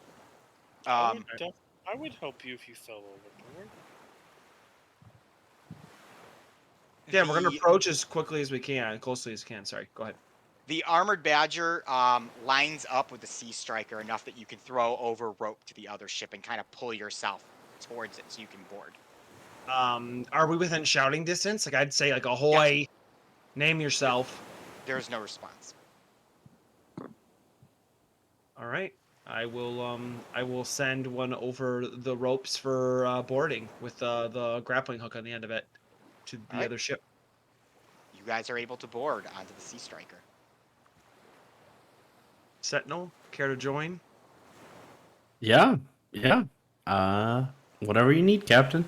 You are the ship's surgeon who knows who could Yeah. need medical Who knows attention. who needs medical attention out here? Darby, I think that puts you in charge while I'm away. Are you sure you don't want me over there? Technically, it puts Prince Safard in charge. He's the Yeah, first I mate. mean, also, the prince is the one, it's his ship, not yours. I thought we've established this many, many nights. Fair enough. Yes, I will stay here with the ship and make sure that the crew is all right. That being said, I will send Sebastian over with you. Perfect. Sebastian has a gun. Sebastian does have a He has gun. a gun. A gun that I don't think he can fire, but he does have a gun. I don't know. Yeah, I don't really. I mean, he doesn't not have the ability to fire it, but he doesn't. Like, know if he is training. an imp, technically, as far as stat blocks is concerned, he does have opposable thumbs. He can Yeah. wield and use items. He can fight. He can fire. Yeah, and he's allowed to fight because Pact of the Chain. All right. So yeah, Darby, if you want to join, I don't know who wants to join. I don't know if we want to send the whole crew over, but It might give me a fun chance to test out some new things I've been brewing in the hold. fair enough. Ruma, you staying or going? It's up to you, Captain. First mate. I'll keep you here. We need you. I'll shout your name. Hop on over. Arthur, Darby, Sentinel, and Sebastian jump or fly. Actually, Ruma's going to go. I just remembered he can't let Arthur die. He has to make sure. Ruma. Everyone kind of goes over. Ruma's And like, Ruma's standing there with Prince Safari and Keith Dola, Nat, the zombie crew, and he's just like, "Oh, Okay. here we go!" And he just like runs and jumps to the other side. let's go. As soon as we get over, Darby will actually pull out the second deck and kind of fan it out and call out the pseudo dragon. So you have your little familiar with you, Yes. which I will need to make you a token for that. Yeah, I'm gonna need to offer that to you. I'll also need to make a familiar token for Prince of Farin as well. Oh, Yeah. I will do when the session is over. So you guys have arrived on the I top can just deck pull of in the Sea Striker. It is the bouncer as you for kind of land on it, because it's listing so bad, you have to like catch yourself or else you tumble. But you manage to hold yourself because it's not like, that. It's more listing like that kind of thing. now on the deck, you can see how bad the damage is. Like I said, the masts are completely like toppled over. One of them is like bashed through the stern of the ship and has taken out like a huge hunk of it. Kind of where you were able to see the light. There's just multiple holes and ripped up boards and stuff all around you. You'll need to watch your step. Yeah, I will carefully make my way over to where I saw the light last, and still trying to call out to whoever may be signaling. So you keep calling Arthur, and you begin making your way down into the bowels of the ship. It has a slightly different layout than the Armored Badger, but for sake of ease, it's more or less the same. Into like the bottom's got a cargo hold, crew's Yeah. quarters, captain's deck. I think it has an extra. I think there's 4 decks on this ship. You do pass by the captain's quarters, and the door is like, it almost looks like someone punched the door. It's cracked like this inward.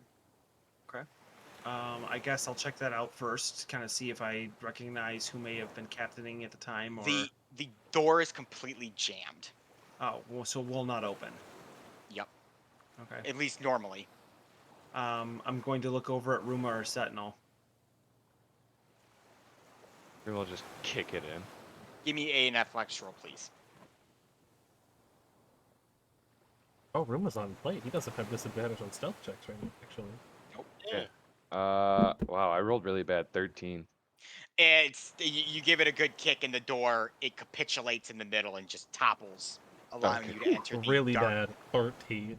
I mean, I have a The plus darkened- 8, so I rolled a That's- 5. Wow, yeah. Yeah, yeah. Yeah, that's how it goes at this level. You guys are able to enter the darkened quarters. I'll go in first, and kind of look around, see what's left around, see if there's any Shouldn't Dragon have dark valuables, any naming features, any bodies. I What time am says going dark? to cast Divine Sense. Okay. Ooh. So I can detect anything inherently good or evil, and anything Or affected fey. by the Yeah, Fey, Hallow Fiend, spell, and or the location of a celestial fiend or undead within 60 feet. Well, you're in luck. Not There are no obstructed through anything. celestial fiends or undeads within. There What was is. There is. Sebastian. yes, so Yes, and Sebastian. and you also ping my pseudo dragon because it's technically a Fey creature. Then, besides those 2 Yes. things, there is nothing else that you can Oh, set. you're muted. Anybody else have anything worth pinging? Is our crew undead? All of the Oh yeah, ours are people that are. They are. I don't know what they are. I haven't determined what they are. They are status of constructs. existence Let's is. go. They're constructs. Construct is probably the correct term. Yeah. I mean, they're yeah, spawned from I'm a gonna more or sentient less, boat, like, so What's the morally good way of saying I'm going to toss the room? I'm not going to toss it, but I'm Well, looking for anything. you're going Well, to before search you- the room. Before you can toss the room, as Oh. you enter, you are immediately struck by the hanging corpse of what appears to be the captain, strung up with his hands on the top of the mast. Cutlasses ran through them to hold his body up there, Yeesh.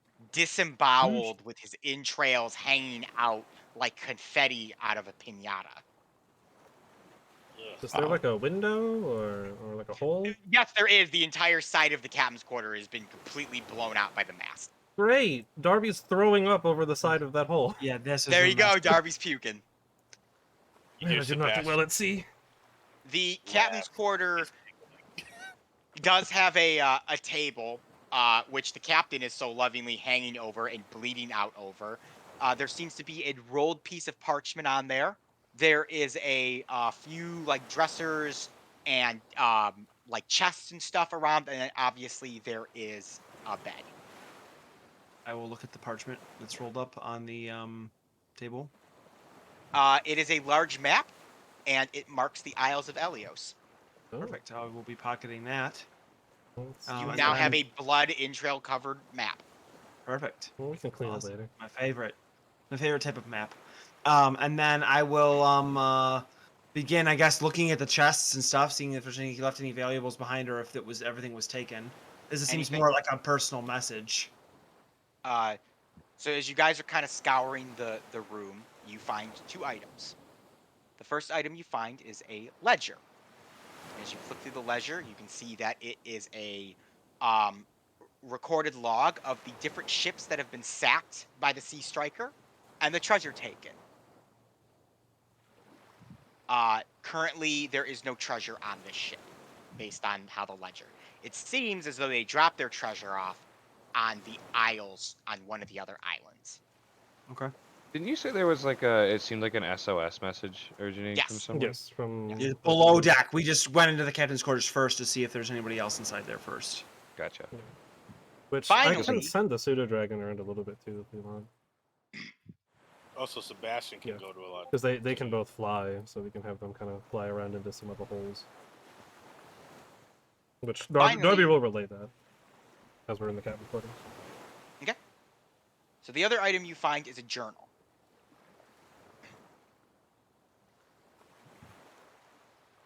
Okay. Any significance to the journal? Flip it open. Yep. So if you read the journal, it references the name of the captain as Captain Curran. And essentially, the gist you gather is that this was a traditional pirate ship. They actually had enlisted with one of the merchant companies from Elos, the continent that the Isles of Elos get their name from. And they had been raiding other ships, specifically Anvil ships that had been going through, gaining their plunder, and selling it to a black market on the Isle of Elos. They were just leaving Cutthroat Roost after seeing how the place had been destroyed and was less welcoming to pirates.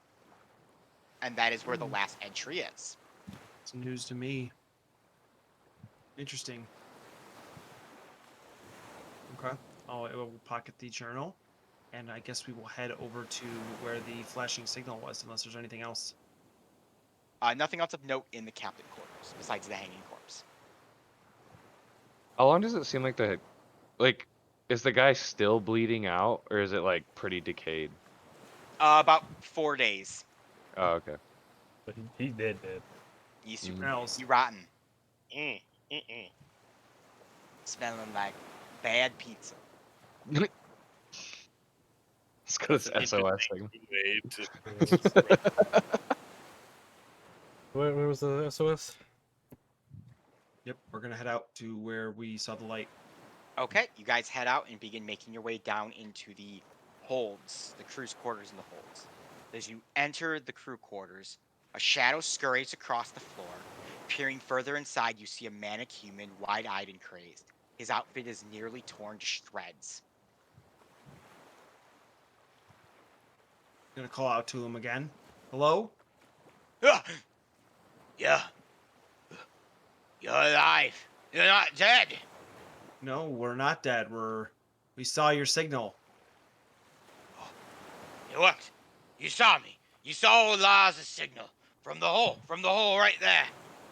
We did, yes. We nearly passed you by. We tried calling for you, but you didn't answer. No calling, Lars, no call. Not right now. No, they could be anywhere. Yeah, they're listening in underneath us. Waiting to finish off old Lars. Oh, but not today. Not today, I tell you. Oh, I survived their attack, that I did. Who I'll attacked you, survive the Lars? next one. Oh! Black sails. Black sails that rose out of the water like a whale. Careening out, water and all, dumping from the sides of the ship as if it had been submerged for hundreds of years. Crew of ghosts, undeads piloting a large warship, barreling in, firing all manners of unholy things upon us. Oh, no one was left alive. Those that weren't blown to bits by the cannonballs, by the grape shots, by the chains and the falling masts. The splintering wood that split into the flesh with the shrapnel. Those who were left alive when they boarded met a very cruel fate, but not old Lars. Lars hid underneath the powder, buried himself deep in it. They wouldn't check the powder, too risky, too likely to blow the ship up. Lars, he knew that. You all been quartermastering for too many years not to know that. So a ghost ship rose from the ocean and slaughtered your crew, and you're the only one who survived? How long have you been here? Aye. How many moons has it been? 5 days. 5 days since the attack. Eating nothing but rotten flesh and rats crawling around on the ship to stay alive. Drinking me own piss just to keep from the sun scorching my back. Well, we have a vessel we can take you on. No. No, you not take me back. You not take me back to that hell ship. It'll find you. It'll find any and all who don't sail good and true. You said black sails? Black sails, black masts, black hull, like night, like hell rising out from water. Arthur will take note of that, remembering that the mermen also warned him of a black-sailed ship. Good old captain of that ship knew all ours was still on though, because he dropped a single pistol with a single shot for good old Lars. Just in case he needed it.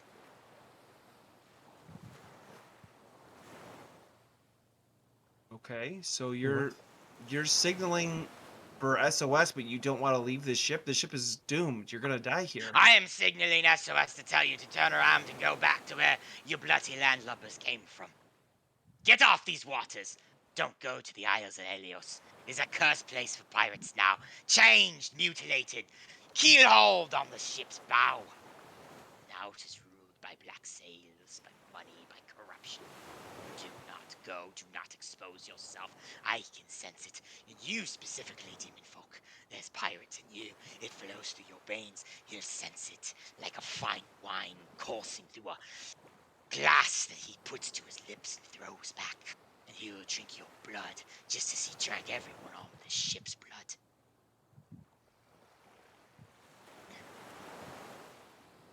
Well, thanks for that, Lars. Much appreciated.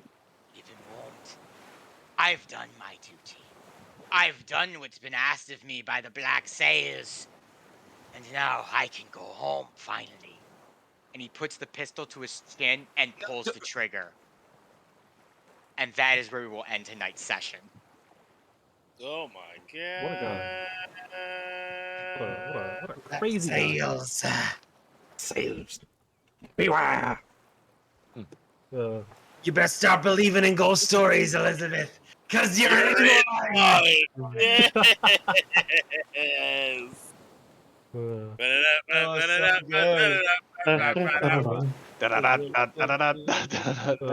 Funny, this was a few months ago, but we watched the first Pirates of the Caribbean movie before we went to Disney. As one of like our Disney movies we watched. And I texted Eric. I was like, "Holy shit! Watching this movie makes me so excited to do pirate shit in our game." Yeah, that's a Good. good movie. First one is so good. Yeah, The first one's like the only good one.